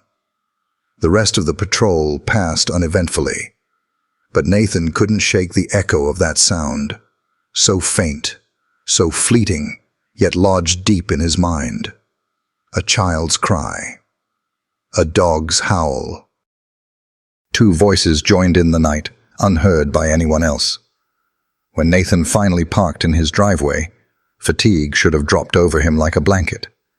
Instead, he sat for a moment in silence, hands resting on the wheel. Coda's reflection stared back at him in the mirror, ears pricked, eyes glowing faint in the dashboard light. Nathan nodded slowly. "I heard it too," he admitted. Coda blinked once, steady, as though affirming what neither of them could yet prove. And in that quiet, Nathan knew one thing for certain. Whatever shadows hid behind those white shutters, they wouldn't stay hidden forever. Not with Coda watching. Not with a child's cry still ringing in the dark. Morning sunlight spilled over Maple Street, warm and untroubled, glinting off windshields and dew-soaked lawns. The kind of morning that made the town seem safe, ordinary, even idyllic. Birds chattered from the hedges, school buses rumbled in the distance, and sprinklers spun lazy arcs across freshly cut grass. Nathan parked the cruiser at the corner, sipping lukewarm coffee from a paper cup. The patrol was routine, but his mind wasn't settled. All night, he had replayed the sound, so faint yet unforgettable, the muffled cry from behind the white-shuttered house, followed by Coda's desperate howl. Even now, sitting in the daylight, he could feel it in his chest. Beside him, Coda sat alert in the back seat, gaze fixed on the same house. His ears tilted forward, nose twitching faintly, as if the night's unease had seeped into the daylight. Nathan took another sip of coffee, the bitterness grounding him. "We'll just keep our eyes open," he murmured, more to himself than the dog. As though on cue, the front door of Clara's house opened. She stepped onto the porch with her usual poise, dressed smartly despite the casual morning hour. Her smile was already in place, bright and polished, like a mask she wore effortlessly. Sophie trailed behind her, small and quiet, clutching a notebook against her chest. The girl's lavender dress had been traded for a plain cotton one, but even in the morning light, Nathan thought her skin looked too pale, her posture too stiff. Her eyes didn't meet his. Instead, they lingered on the ground, her shoulders slightly hunched as though bracing against a wind no one else could feel. Clara noticed the cruiser parked at the corner. Her smile widened, and she lifted a hand in greeting. "Officer Cole, good morning." Nathan stepped out, nodding politely. "Morning, ma'am." Clara's tone was honey-sweet, casual, like any proud parent making small talk. "We were just heading out. Sophie's practicing for nationals." Long hours, but she's a determined one. She placed a hand lightly on her daughter's shoulder, the gesture appearing affectionate, though Nathan caught the faint tension in Sophie's flinch. "Nationals," Nathan repeated, keeping his voice even. "Yes," Clara said with a laugh that carried a rehearsed lilt. "The competition next month in Raleigh. Big stage, lots of pressure. But Sophie thrives under pressure, don't you, sweetheart?" Sophie's head dipped lower. She gave a small nod, but her lips pressed tight, as if the word yes had been locked behind her teeth. Nathan's gaze lingered on her. The dark smudges beneath her eyes were subtle, but there, the way children looked after too many sleepless nights. He noticed the faint mark at her temple, barely visible under her hair, and his chest tightened. "You must be proud," he said slowly, his eyes flicking from Clara to Sophie. Clara's smile sharpened. "Of course, she's extraordinary. Talent like hers doesn't come along every day." "That's why we work so hard." The phrase pricked at Nathan. "We work so hard." He glanced at Sophie again. She hugged the notebook tighter, almost like a shield, her gaze never lifting from the sidewalk. Coda let out a low whine from the cruiser, ears pinned forward. Nathan's hand brushed the roof of the car absently, a calming gesture he often used for the dog, but his own unease deepened. "Well," Clara said briskly, "we don't want to be late." She bent slightly, tilting Sophie's chin with 2 fingers, forcing her face upward for a fleeting second. "Smile for the officer, darling." Sophie obeyed. A small curve of her lips appeared, brittle and fleeting, the kind of smile that didn't touch her eyes. Nathan caught it and felt a pang. He knew that kind of smile. He had worn it himself once, long ago, when teachers asked if he was all right, and he told them what they wanted to hear. He crouched slightly, meeting Sophie at her level. "Good luck, kiddo," he said gently. Her eyes flicked to his for the briefest heartbeat, wide and uncertain, before dropping back down. No words came. Clara answered for her. "She appreciates it. Don't you, Sophie?" The little girl nodded again. Nathan straightened, watching as Clara guided Sophie toward the car parked in the driveway. Her hand rested firm on the girl's back, steering her forward like a puppet on invisible strings. Before climbing in, Sophie glanced once over her shoulder. The look was fleeting, but Nathan caught it. A quiet, desperate flicker, gone as quickly as it came. Clara opened the driver's door, her cheerful voice rising again. "You'll see her on the news one day, Officer Cole. Remember this moment." Nathan forced a polite smile. "I'm sure I will." The car door shut with a thud, muffling the little girl inside.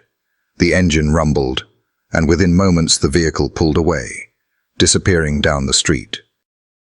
Nathan stood there, the morning sun warm on his face, but he felt a chill crawl along his spine. Coda whined again, low and insistent. He glanced back at the dog. "Yeah," he said quietly. "I saw it too." The street returned to its calm rhythm. Birds sang, sprinklers spun, but the image lingered in Nathan's mind. Clara's perfect smile, Sophie's downcast eyes, the brittle smile that wasn't hers. It was the kind of normalcy people praised, the kind that fooled neighbors and smoothed over whispers. But to Nathan, and to the dog watching silently from the cruiser, it was false, and it would not hold forever. The storm came suddenly, rattling windows and bending trees. Rain hammered rooftops, thunder rolled in bone-deep rumbles, and lightning split the sky in jagged veins. Officer Nathan Cole gripped the wheel as his cruiser crawled along the flooded road. The wipers barely kept pace. In the back seat, Coda paced, restless, ears twitching at every crash. "Settle, boy," Nathan muttered, though his own nerves frayed, but he knew this wasn't thunder. Coda's muscles were taut with a different urgency. Each time they turned a corner, the dog's eyes fixed on the same row of houses, as if drawn there. When they reached Maple Street, Coda lunged, claws scraping steel. His bark burst raw and commanding, slicing through the storm. Nathan braked. "What is it now?"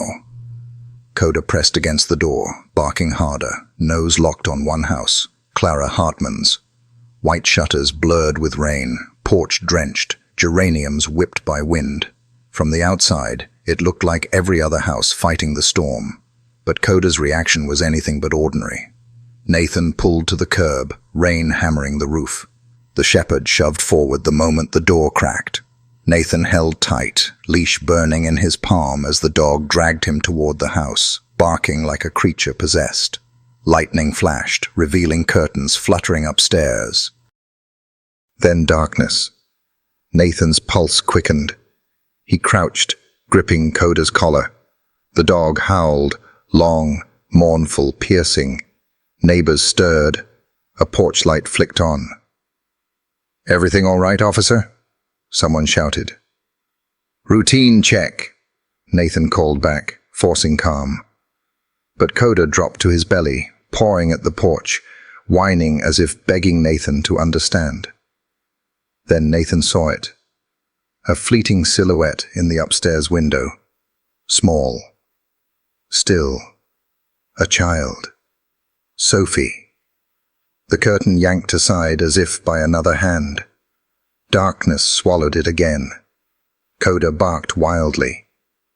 Nathan whispered, "I know, boy. I know. But not yet." They left, but unease clung like the storm itself. The drizzle had settled by the time Nathan circled back. The street lamps glistened off wet pavement. Coda hadn't calmed. When Nathan parked again, the shepherd bolted out, dragging him straight to Clara's porch. This time, he planted himself against the door and refused to move. Nose pressed tight to the wood, body vibrating, he whined low and aching. Nathan crouched. "What's in there?" Coda growled deep, ears locked forward. Across the street, curtains shifted. Porch lights flicked on. "That Clara's place?" a neighbor whispered. Then the door opened. Clara stood in a robe, hair neat, smile brittle. "Officer Cole, what's the meaning of this?" Coda barked furiously, lunging. Nathan strained to hold him. He caught something unusual. Dogs don't act like this for nothing. "It's the storm," she snapped sweetly. "He's agitated. Surely you know that." Behind her, the faintest creak stirred on the stairs. Coda stiffened, ears sharp, another growl vibrating. Nathan stepped closer. "Mind if I say hello?"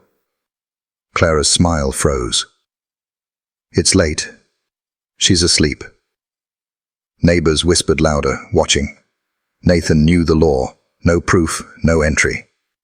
At last he said, careful, "If there's ever anything you need, Mrs. Hartman." Their eyes locked. Hers glittered, smile forced. "We're perfectly fine, officer. Good night." The door clicked shut. Coda whimpered, slumping against Nathan's leg. The neighbors retreated, porch lights fading. Quiet felt heavy. Nathan knelt, hand on his dog's wet fur. "I know, boy," he whispered. "I know what it's like when no one listens."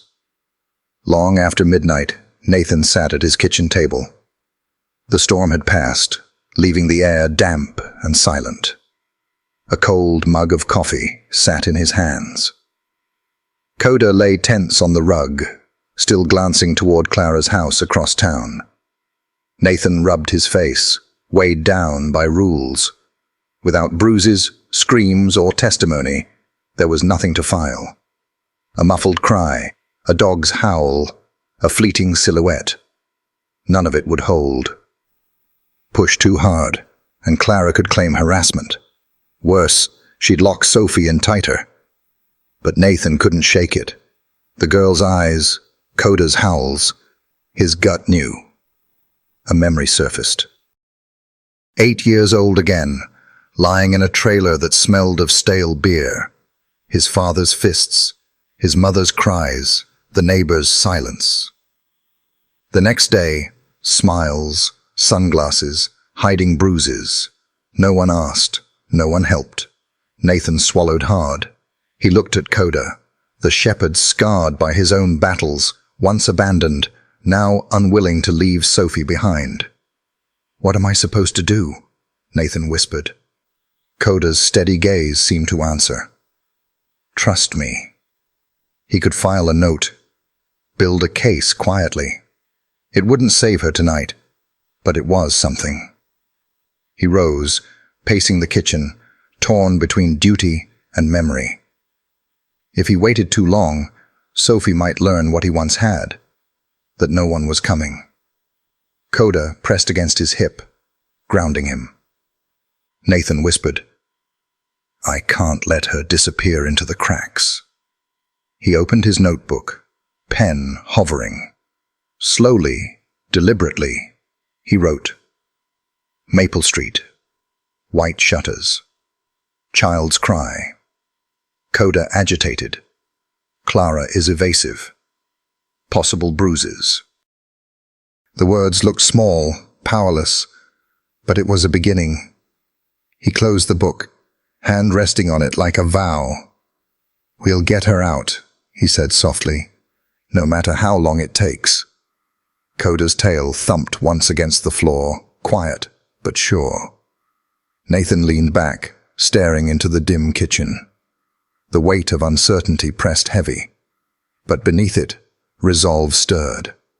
Sophie's cries might be hidden by walls, but they had been heard, and they would not be forgotten. The rehearsal hall smelled faintly of varnished wood and chalk dust. Stacked chairs lined the wall, and tired amber stage lights cast a weary glow. While other children spilled out of classrooms laughing, Sophie stood alone in her sequined dress, shoulders trembling, voice thin from hours of singing. "Again," Clara ordered, pen tapping against her notebook. Sophie tried. Her throat burned, the lights blurred, and she swayed. "I can't." The whisper slipped. "Don't say can't." Clara's eyes sharpened. Again. Sophie pushed once more, but her body folded quietly to the floor. Clara's heels struck the boards as she rushed forward, alarm flashing only for a second before it hardened to irritation. She slapped Sophie's cheek, brisk and sharp. "Wake up. This is not the time for theatrics." The child stirred weakly.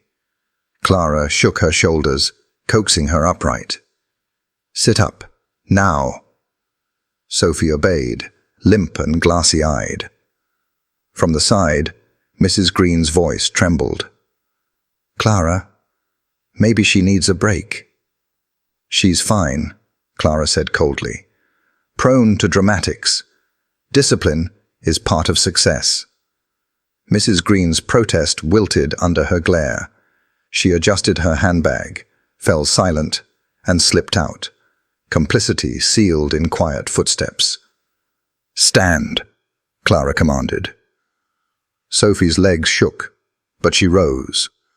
Clara smiled, brittle, adjusting her daughter's shoulder as if polishing glass. "Good girl. You'll thank me one day." Sophie only nodded.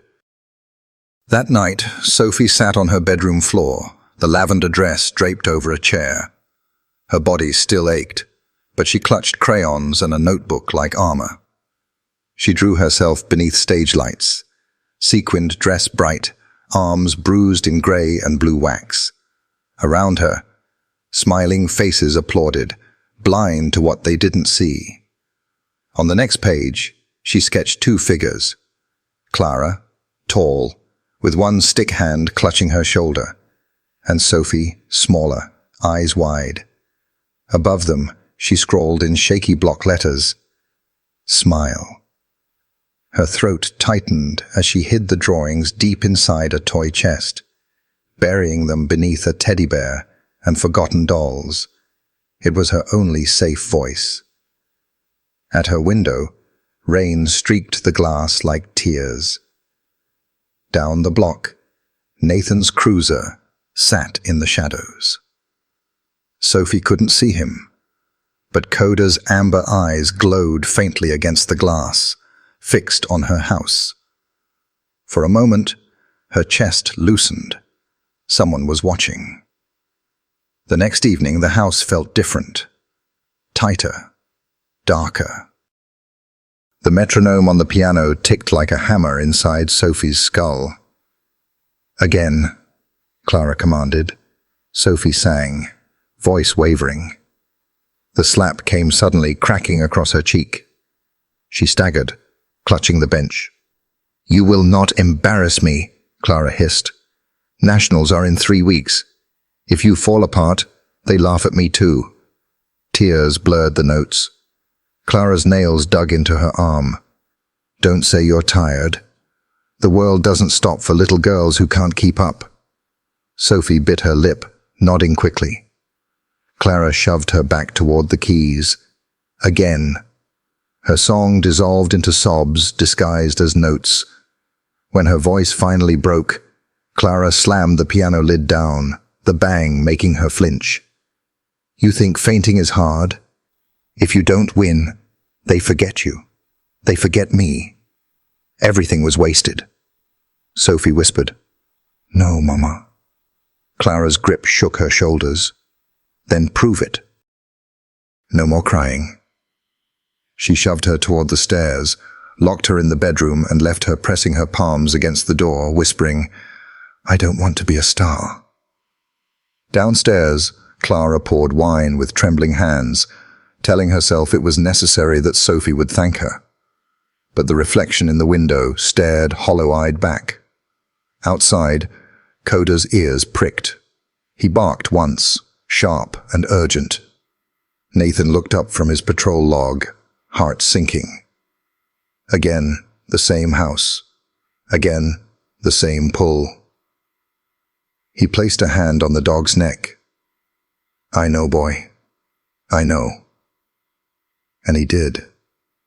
Whatever was happening inside those walls, it was getting worse.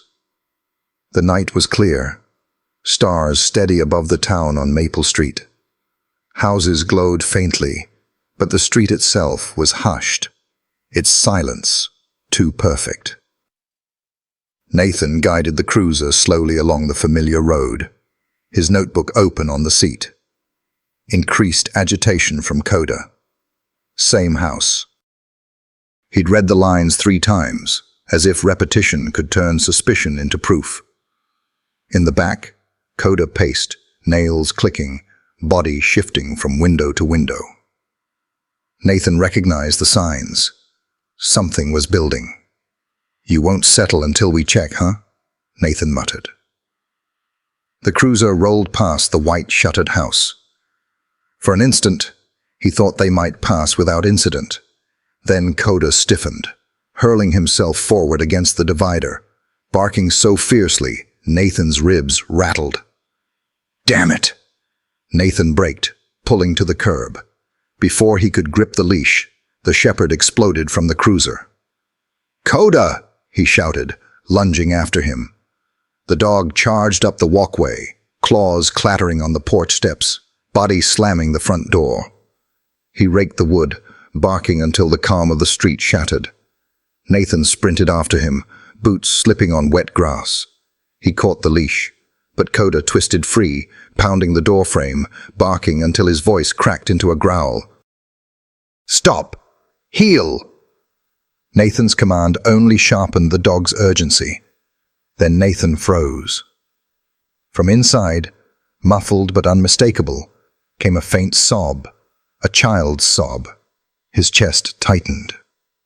Sophie. Coda pressed his nose into the crack of the door, body trembling, barking loud enough to rattle windows. Lights flicked on up and down the street. Neighbors peered out, murmuring. Nathan raised a hand, voice unsteady. "Stay inside. Routine check. But nothing about this was routine. The porch light snapped on. The door jerked open. Clara stood there, robe cinched too tight, face pale. Fear flickered in her eyes before she forced a brittle smile. "Officer Cole," she said sharply, "control your animal." "He broke free," Nathan answered, straining against the leash. "He doesn't do this without reason." Clara's lips twitched. "It's the storm. He's unsettled." A thud sounded from inside. Silence followed. Coda lunged again, barking straight at the house. Nathan locked eyes with her. "Is Sophie all right?" Clara's smile stretched too wide. "She's fine, asleep." But Coda whined sharply, nose darting toward the staircase. Nathan glimpsed movement at the landing, a shadow retreating. Clara shoved the door tighter behind her. "Go home, please." Her voice cracked on the last word. Nathan's instincts screamed to push past her, but the law chained him still. No warrant, no cause, only suspicion. He dragged Coda back, though the shepherd resisted, claws scraping lines down the walkway. Neighbors whispered, shadows in the lamplight. Nathan shoved Coda into the cruiser, hands trembling. But even there, the dog pressed against the glass, eyes fixed on the house. Nathan sat gripping the wheel, jaw clenched. The law demanded proof. But proof had already howled. Then it came again. A faint, muffled sob. Quick, but undeniable. Coda confirmed it instantly. Lunging against the window, growling. Nathan's heart slammed. He opened the door. Coda leapt out, muscles quivering, nose aimed toward the upstairs window. A low, mournful howl rose into the night. Nathan's thumb hovered over his radio. He remembered the boy he'd once been, the boy no one had helped. Not this time. He pressed the button. "Dispatch, Officer Cole, 1127 Maple. Request welfare check. Possible child endangerment. Basis: abnormal behavior from K9. Audible sob from inside." "Copy. Units en route." Nathan crouched, hand on Coda's damp fur. "We've opened the door, boy. Now we see it through." Minutes stretched. Neighbors gathered again, whispers swelling. Coda's growl thrummed like thunder. Then, soft movement upstairs. The shepherd's head snapped up, barking once. Sirens finally split the night. Red and blue lights washed across Clara's shutters, warping the perfect image into something raw. "Cole," the sergeant muttered, pulling gloves on. "You'd better be right." "I am," Nathan said. He touched Coda's neck. "He hasn't been wrong yet." Two officers pounded the door. "Police, open up." Clara appeared, pale, voice pitched high. "What is this? Sophie's fine, she's asleep." Her eyes flicked once toward the stairs. "We need to come inside," the sergeant said firmly. "No, leave us alone," she shouted, trying to shove the door shut. "Breach it," came the order. The ram hit once, twice. The latch gave. The door burst inward.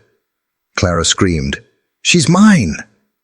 Coda lunged past before Nathan could restrain him. He tore through the hall, nose to the ground, ears locked forward. He bounded upstairs, skidding to a stop at a closet door. He barked once, clawing the frame, tail thumping. Nathan's chest tightened. He yanked the handle, locked. He rammed it with his shoulder. Wood cracked, latch snapped. The door swung open. Sophie crouched inside, knees to chest, hands over ears. Tears streaked her face. Coda reached her first, nudging her hand, tail wagging softly now. She blinked up at him, then whispered one fragile word. "Doggy." Nathan's throat closed. "It's okay, Sophie. You're safe now." She didn't move toward him. She buried her face in Coda's neck, clinging to his fur. The dog stood steady, shielding her. Downstairs, Clara screamed, her voice breaking. "She's my daughter! You have no right!" But her words carried no power now. Nathan raised his radio. "Child located, alive. Request EMS." "Copy. Ambulance en route." Sophie sobbed openly, no longer forced into silence. Nathan's chest ached as he brushed Coda's back. "Good boy," he whispered. The dog pressed his nose against Sophie again, as if reminding him. It's about her. Outside, neighbors crowded the sidewalks, faces lit red and blue. For years they had envied Clara's devotion, admired Sophie's stage presence. Now they saw the truth. Inside the closet, Sophie clung tighter, her small body trembling. But this time, her sobs were allowed to be heard. Nathan knew. The silence had ended.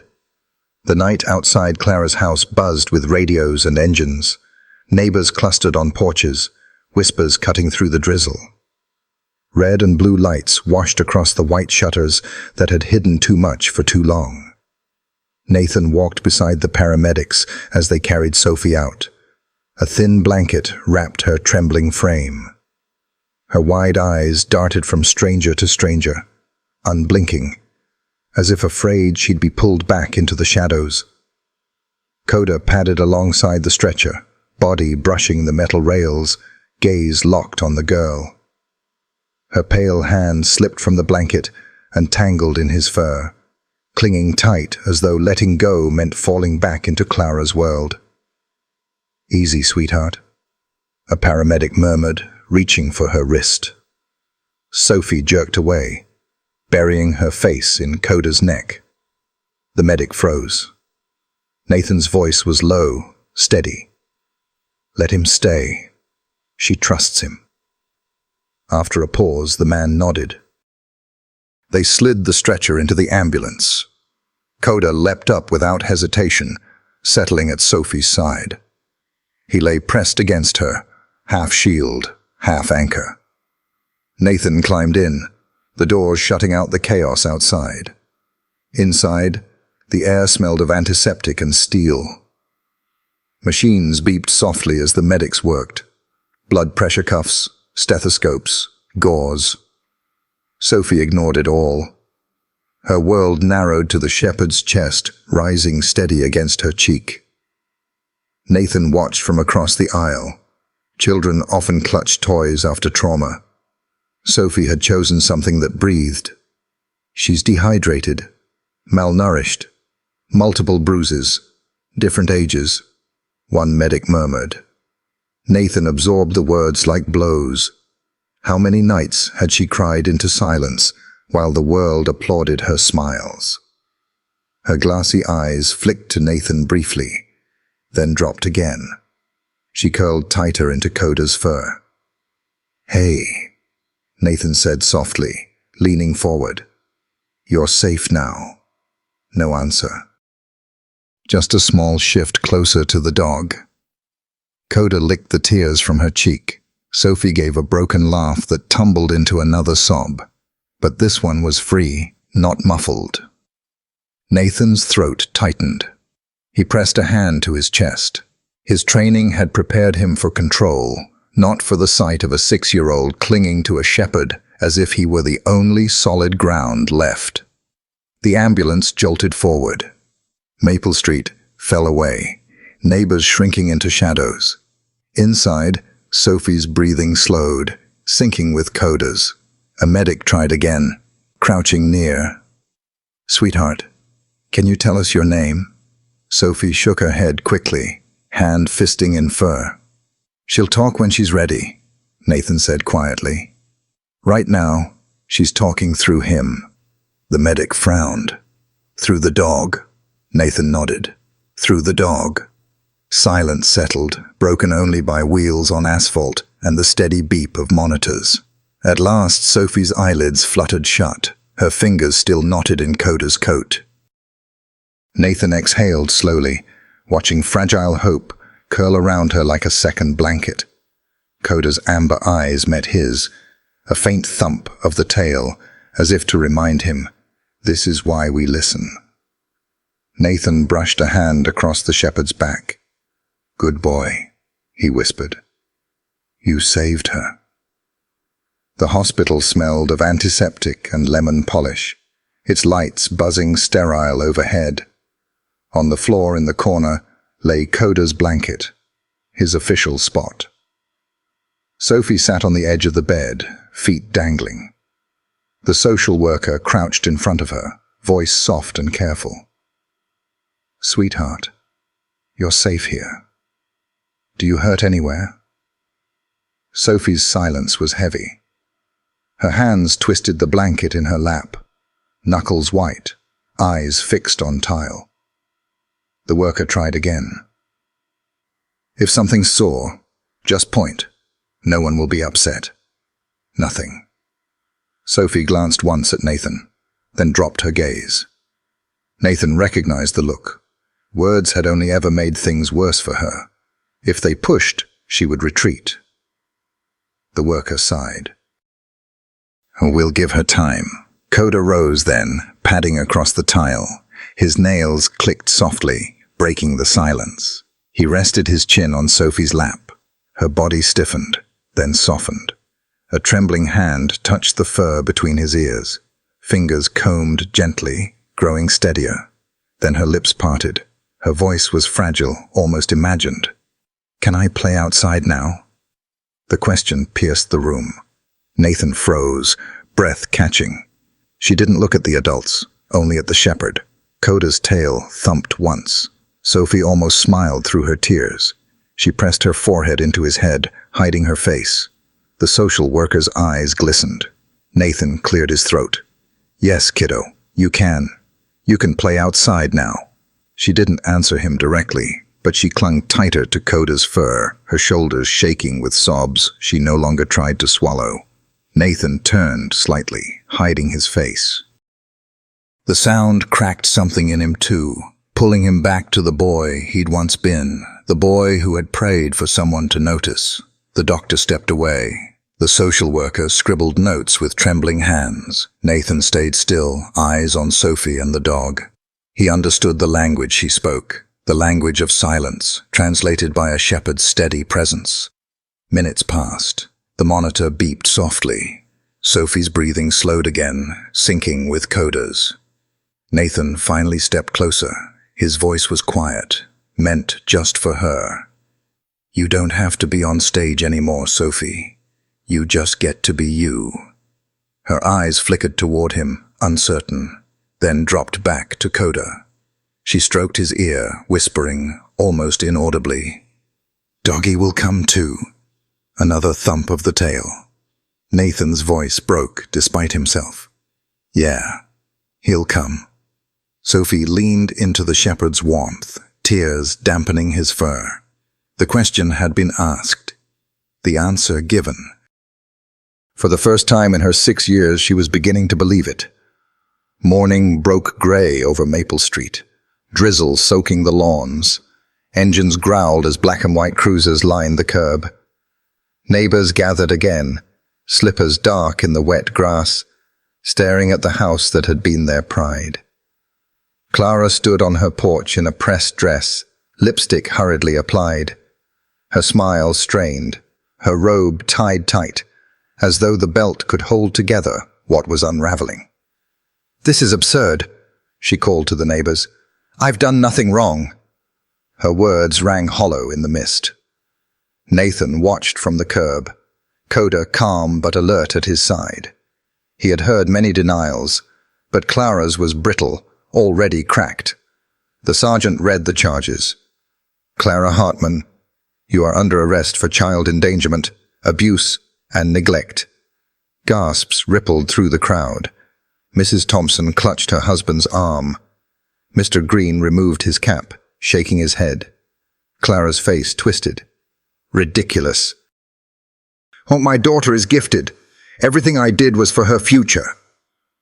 As the cuffs snapped shut, she shrieked, "She'll thank me one day." Her words faltered against the neighbors' faces.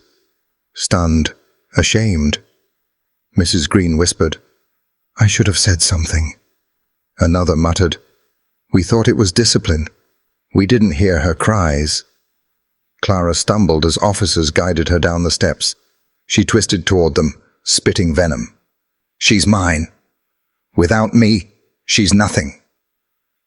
But her voice had no power left. It washed into drizzle, unheard. Coda growled low, amber eyes fixed on her. She flinched under the dog's stare, hissing, "That animal ruined everything." Nathan crouched, resting a hand on Coda's neck.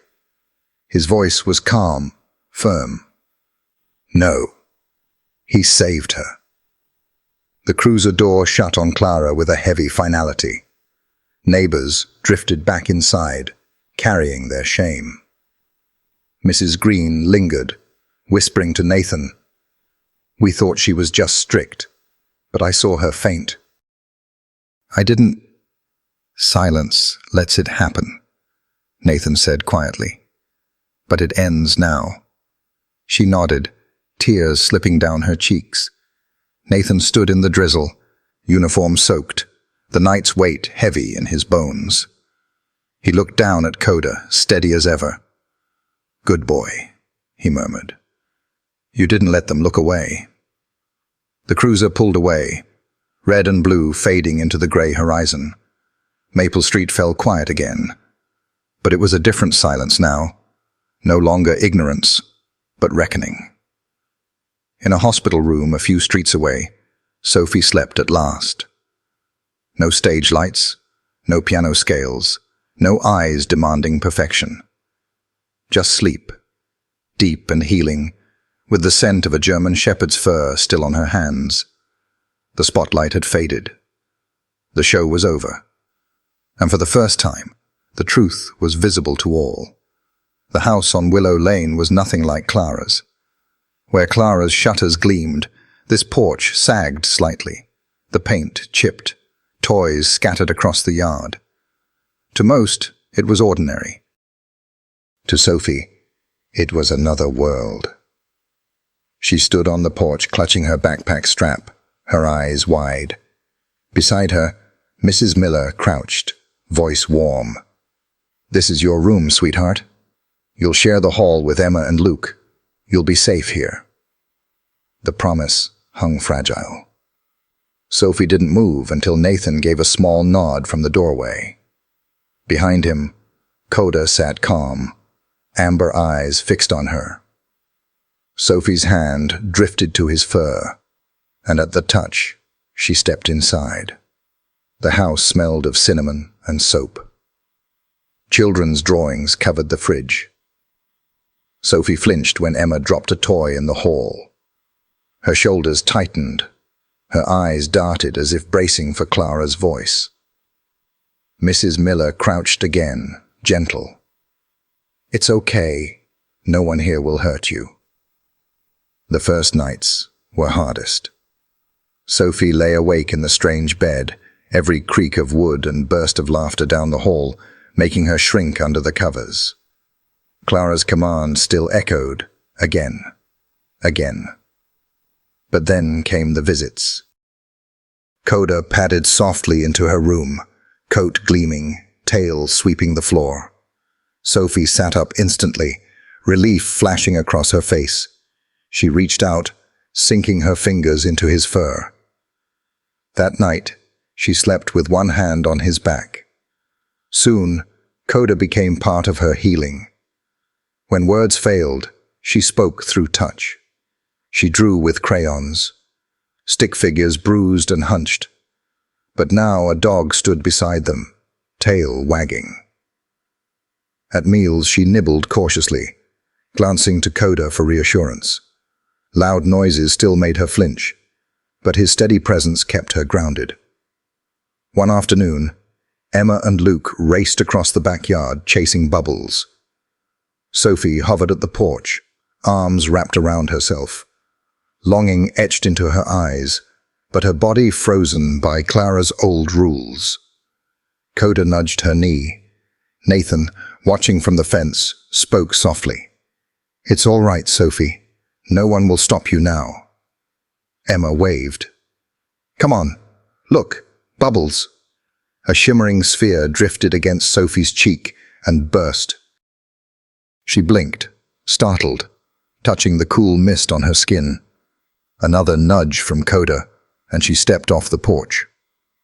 The grass was damp, soft under her toes. No scolding voice followed. She took another step, then another. Emma squealed. "She's coming!" Sophie's lips curved, hesitant but real. She let go of her dress hem, arms falling free.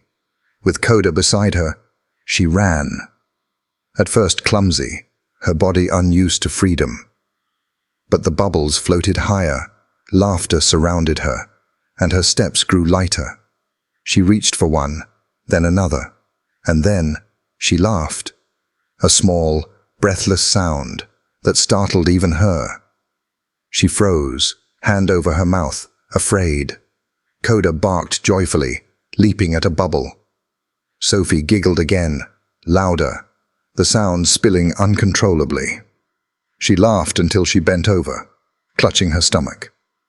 Nathan pressed a hand to the fence, his chest aching. For so long, he had heard her only in sobs. Now, laughter, bright and alive, was music. He blinked hard against the sting in his eyes. Sophie collapsed into the grass, giggling until tears came, but lighter tears, rinsing something clean. Coda rolled beside her, paws in the air. She hugged him tightly, her face pressed against his chest. "That's it, kid," Nathan whispered to himself. "That's what you deserved all along." From the porch, Mrs. Miller watched, eyes soft. "Looks like she's finally just being a child." Nathan nodded, throat too tight to reply. Sophie sat up, hair tangled, cheeks flushed. She looked at Nathan, not with fear this time, but trust. She didn't speak. She didn't need to. Her laugh, her run, her hand buried in Coda's fur, said it all. Weeks later, the courtroom was hushed. Dusty sunlight cut through tall windows. Benches creaked under neighbors and reporters, their faces taut with anticipation and guilt. Sophie sat at the front, her small body nearly swallowed by the witness chair. A stuffed rabbit lay in her lap, edges worn. She clutched it tight, feet dangling above the floor. Beside her, Coda lay on the wood, head on paws, amber eyes steady. Each time her shoulders trembled, his tail gave a faint thump, a heartbeat she could see. Nathan sat nearby, uniform crisp, though inside he carried the weight of everything Sophie had endured. The prosecutor knelt, her voice soft. "Sweetheart, do you feel ready for a few questions?" Sophie shook her head, eyes dropping to Coda. "That's all right," the woman said gently. "You don't have to speak. You've already told us in another way." An aide brought forward papers, crayon drawings spread across the table, stick figures with bruised arms, stage lights drawn in jagged yellow, a tall figure looming over a small one. Gasps rippled through the benches. A neighbor whispered hoarsely, "She was telling us all along." "These are Sophie's drawings," the prosecutor said. Her voice, when words were too dangerous. She pointed. "This is Sophie." Then the larger figure. "This is her mother." Clara sat stiff at the defense table, her smile brittle. "Children exaggerate," she snapped. "They draw monsters under beds." But her voice cracked against the images. No 6-year-old should know how to draw. The prosecutor straightened.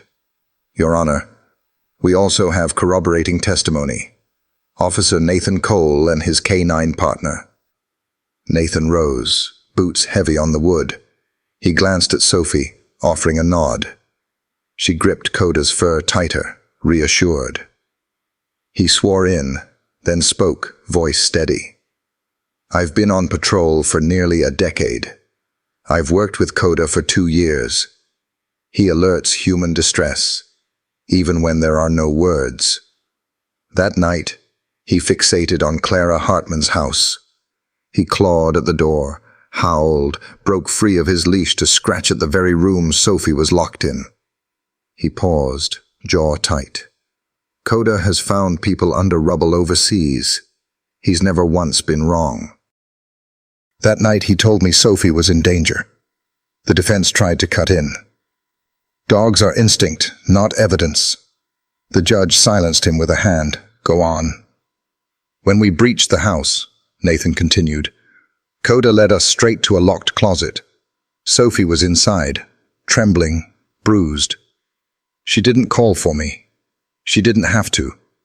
She called for him, and he answered. The courtroom grew still. The prosecutor lifted one more drawing.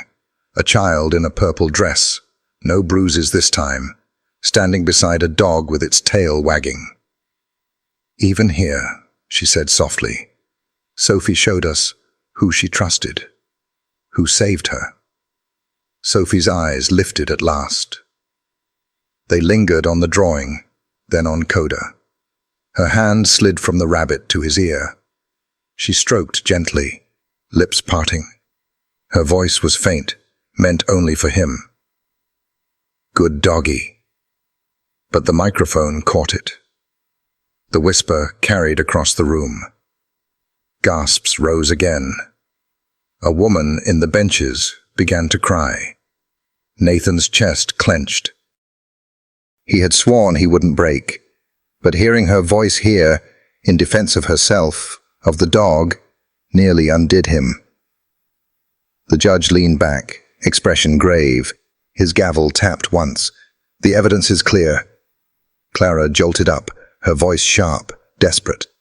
She's confused. She doesn't understand. But no one listened. The drawings, the bruises, the testimony, all of it sang louder than her denial. Sophie leaned closer into Coda, her silence speaking louder than Clara's shouts. For the first time, she was no longer invisible. The courtroom was fuller than it had been during testimony.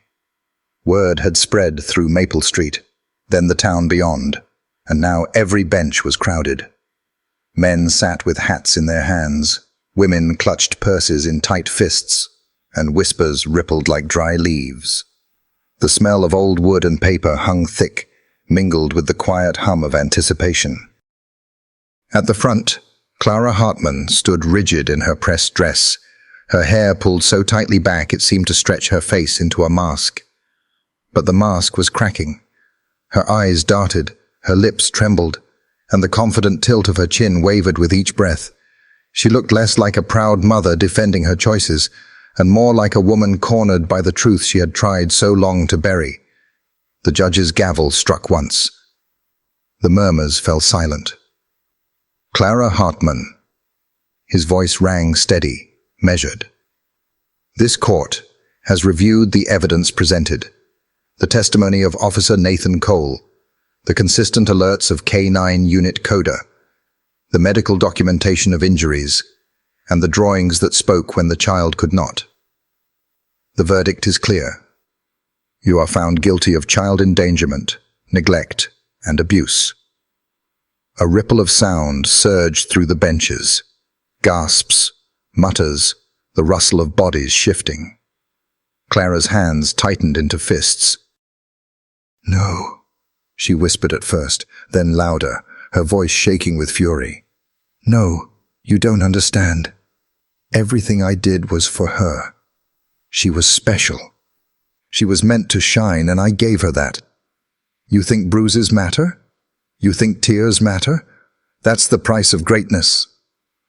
Her words rang desperate, brittle, echoing in the wooden chamber. A woman in the benches covered her mouth, weeping softly. A man shook his head, muttering, "We all clapped while she suffered." The judge's gavel struck again. Order. His gaze fell heavy on Clara. What you did was not love. It was controlled. It was cruel. And it ends today. Clara's chest heaved. She looked out into the benches, seeking a sympathetic face, someone to nod, to affirm her narrative. But all she found were downcast eyes, neighbors who could no longer deny their guilt in silence. The judge continued, his voice like iron.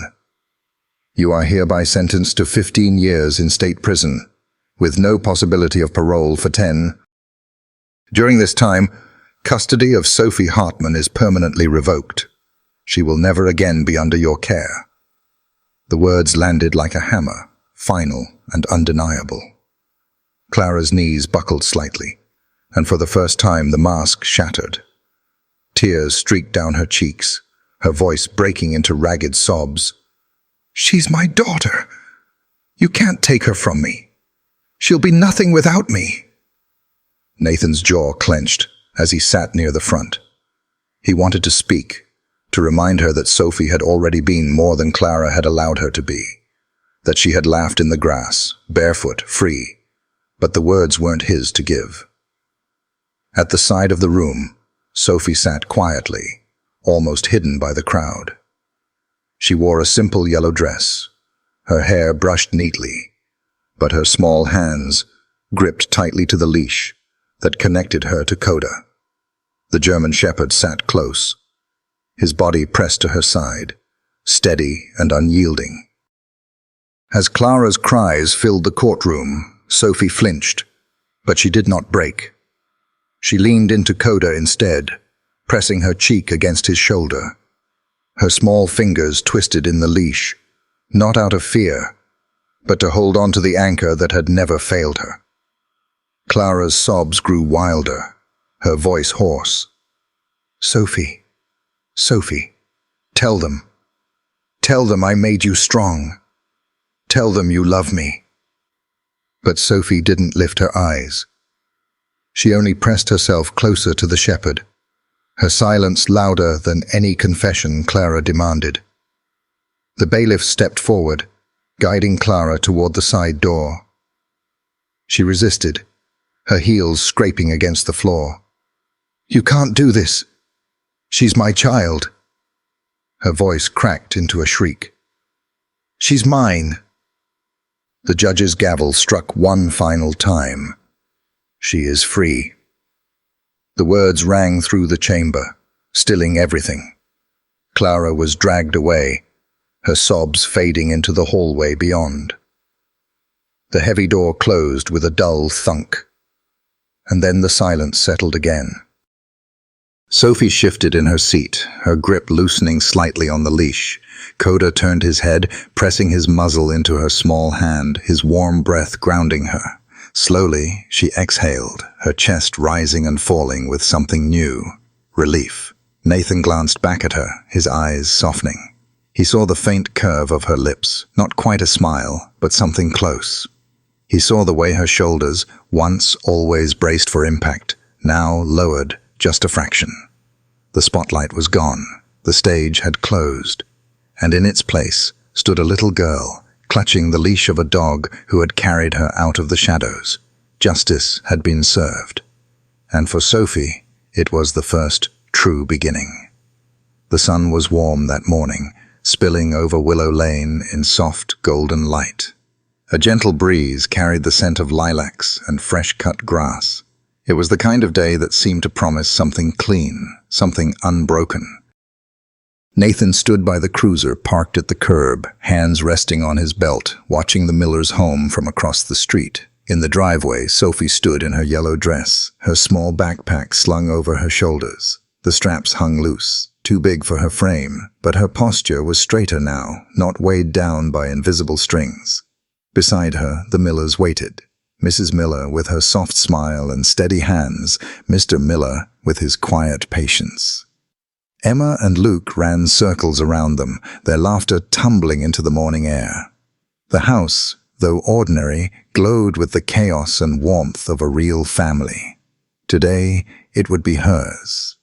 Nathan's chest tightened. He had known this moment was coming, but knowing didn't soften it. Coda sat at his side, tail sweeping the pavement in slow arcs.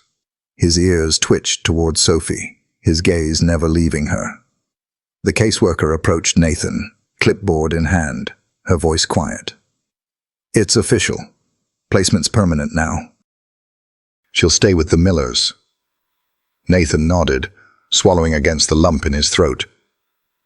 "Good people." "The best," the woman agreed. She hesitated, then added, "You should say goodbye." He took a slow breath and crossed the street, boots crunching softly against gravel. Sophie turned at the sound, her eyes finding his.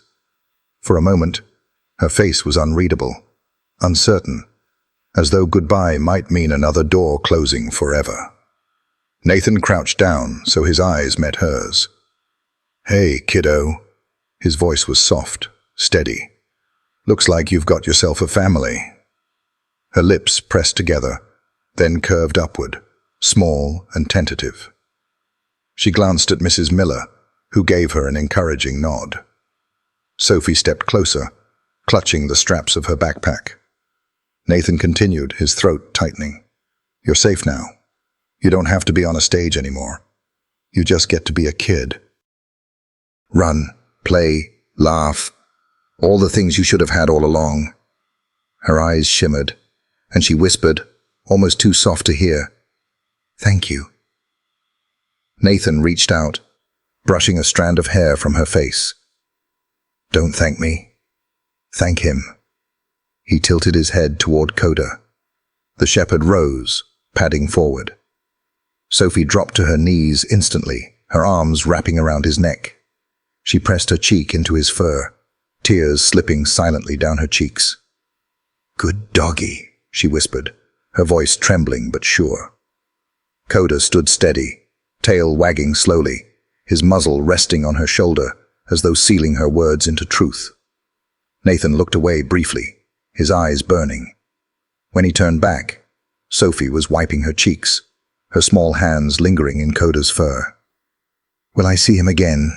she asked suddenly, her voice sharp with urgency. Nathan blinked, surprised by the strength of the question.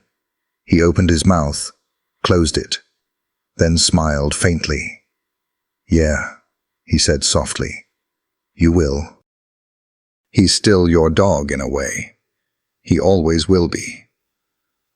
She nodded firmly, as though sealing a promise between them. She leaned close to Coda again, whispering, "Don't forget me." The shepherd thumped his tail hard against the ground, a wordless vow. The caseworker called gently, "Sophie, it's time." Sophie stood, her small figure framed by the morning sun. She looked at Nathan once more, her eyes wide and solemn. Then she whispered, "Goodbye." Nathan nodded, his voice rough. "Goodbye, Sophie." But as she turned to join the Millers, she paused, glancing back. Her lips moved again, so quiet only he and Coda could hear. Not forever. Nathan's chest ached. He lifted a hand in a small wave, the gesture heavy with meaning. The Millers guided her into the house, her small backpack bouncing slightly against her shoulders. Emma tugged her inside, Luke laughing as they disappeared through the doorway. The door closed gently behind them. Nathan stood still, the silence of the street settling around him. Coda pressed against his leg, looking up at him with steady eyes. Nathan placed a hand on the shepherd's head, exhaling slowly. "She's going to be all right," he murmured. Coda's tail swept once across the pavement. The morning air felt lighter, though Nathan's chest remained heavy with the ache of parting. But beneath the ache was something stronger, a quiet peace. Sophie wasn't walking into shadows anymore. She was walking into light, and she had promised. Not forever. The park was alive with the hum of summer, children's laughter carrying through the air, the faint creak of swings, the smell of cut grass warmed by the sun. It was late afternoon, the light golden, slanting low through the trees so that everything seemed dipped in honey. On the far side of the lawn, Sophie stood barefoot in the grass. Her yellow sundress fluttered in the breeze, her hair loose around her shoulders. In her hand was a bubble wand, dripping soap, and she blew carefully, cheeks puffed, eyes wide with delight, as shimmering orbs floated upward. Koda bounded beside her, his dark coat gleaming, his tail sweeping joyfully through the air. Each bubble that drifted too low, he leapt for, jaws snapping playfully, paws churning the grass. Sophie squealed with laughter, darting after him, chasing bubbles with as much abandon as he did. The sound of her giggles rang out across the park, high and unbroken, the sound of a childhood finally reclaimed. Nathan stood near a bench beneath the shade of an oak, his arms folded loosely as he watched. He'd grown used to visiting her like this, short visits arranged with the Millers, small windows of time carved out for Koda to see the little girl he had saved. Each time, he had seen a little more light come back into her, but today was different. Today, the light was full, unshadowed. Sophie darted across the grass, hair flying, as Koda raced beside her. She collapsed onto the ground, laughing, her small hands spread wide to the sky. Bubbles burst around her, falling like tiny stars. Koda flopped down beside her, panting, then rolled onto his back, paws in the air. Sophie leaned over, hugging his chest, her giggles spilling into his fur. Nathan turned his face slightly, blinking hard against the sting in his eyes. The last time he had seen her cry into this dog's fur, it had been out of fear, desperation, and exhaustion. Now it was laughter. The difference carved deep into him, sharp and healing all at once. Mrs. Miller approached the bench, carrying a thermos of lemonade, her expression soft. "She's come a long way," she said quietly. Nathan nodded, his eyes never leaving Sophie. "Yeah," he murmured. "She has." Across the lawn, Sophie sat up, cupping her hands to blow another stream of bubbles. She chased them, shouting, "Koda, get them!" The shepherd leapt to his feet, barking happily, chasing the iridescent spheres like a puppy. Her laughter rang out again, clear, unafraid, free. Nathan swallowed, his voice low. "She's just a kid now." Mrs. Miller glanced at him, her eyes shining. "That's all she ever needed to be." They fell into silence, watching as Sophie spun in circles, bubbles catching the light. Her dress twirled around her, her feet kicking up bits of grass. She fell again, this time on purpose, laughing until her face turned red. Koda immediately sprawled beside her, nuzzling her cheek with his muzzle. She whispered something into his fur. Nathan couldn't hear it, but he didn't need to. He knew what it was, a secret between girl and dog, the kind that didn't need translation. The sun dipped lower, painting the park in amber. Families began to pack up their picnic blankets, children gathering toys. But Sophie lingered, chasing bubbles until the very last of the soapy water was gone. When the wand dripped dry, she sighed dramatically, then turned to Koda. "All gone," she announced. Koda wagged his tail, unbothered, his amber eyes steady. Sophie giggled again, hugging his neck. "That's okay. You're better than bubbles." Nathan felt the ache rise in his throat once more. He turned slightly, letting the breeze cool his face. Sophie skipped toward him then, her small hand gripping Koda's leash. She stopped at his knees, tilting her face upward, Her eyes were brighter than he had ever seen them. "See?" she whispered. "I told you. Not forever." Nathan crouched down, his voice rough with emotion. "You were right, kiddo."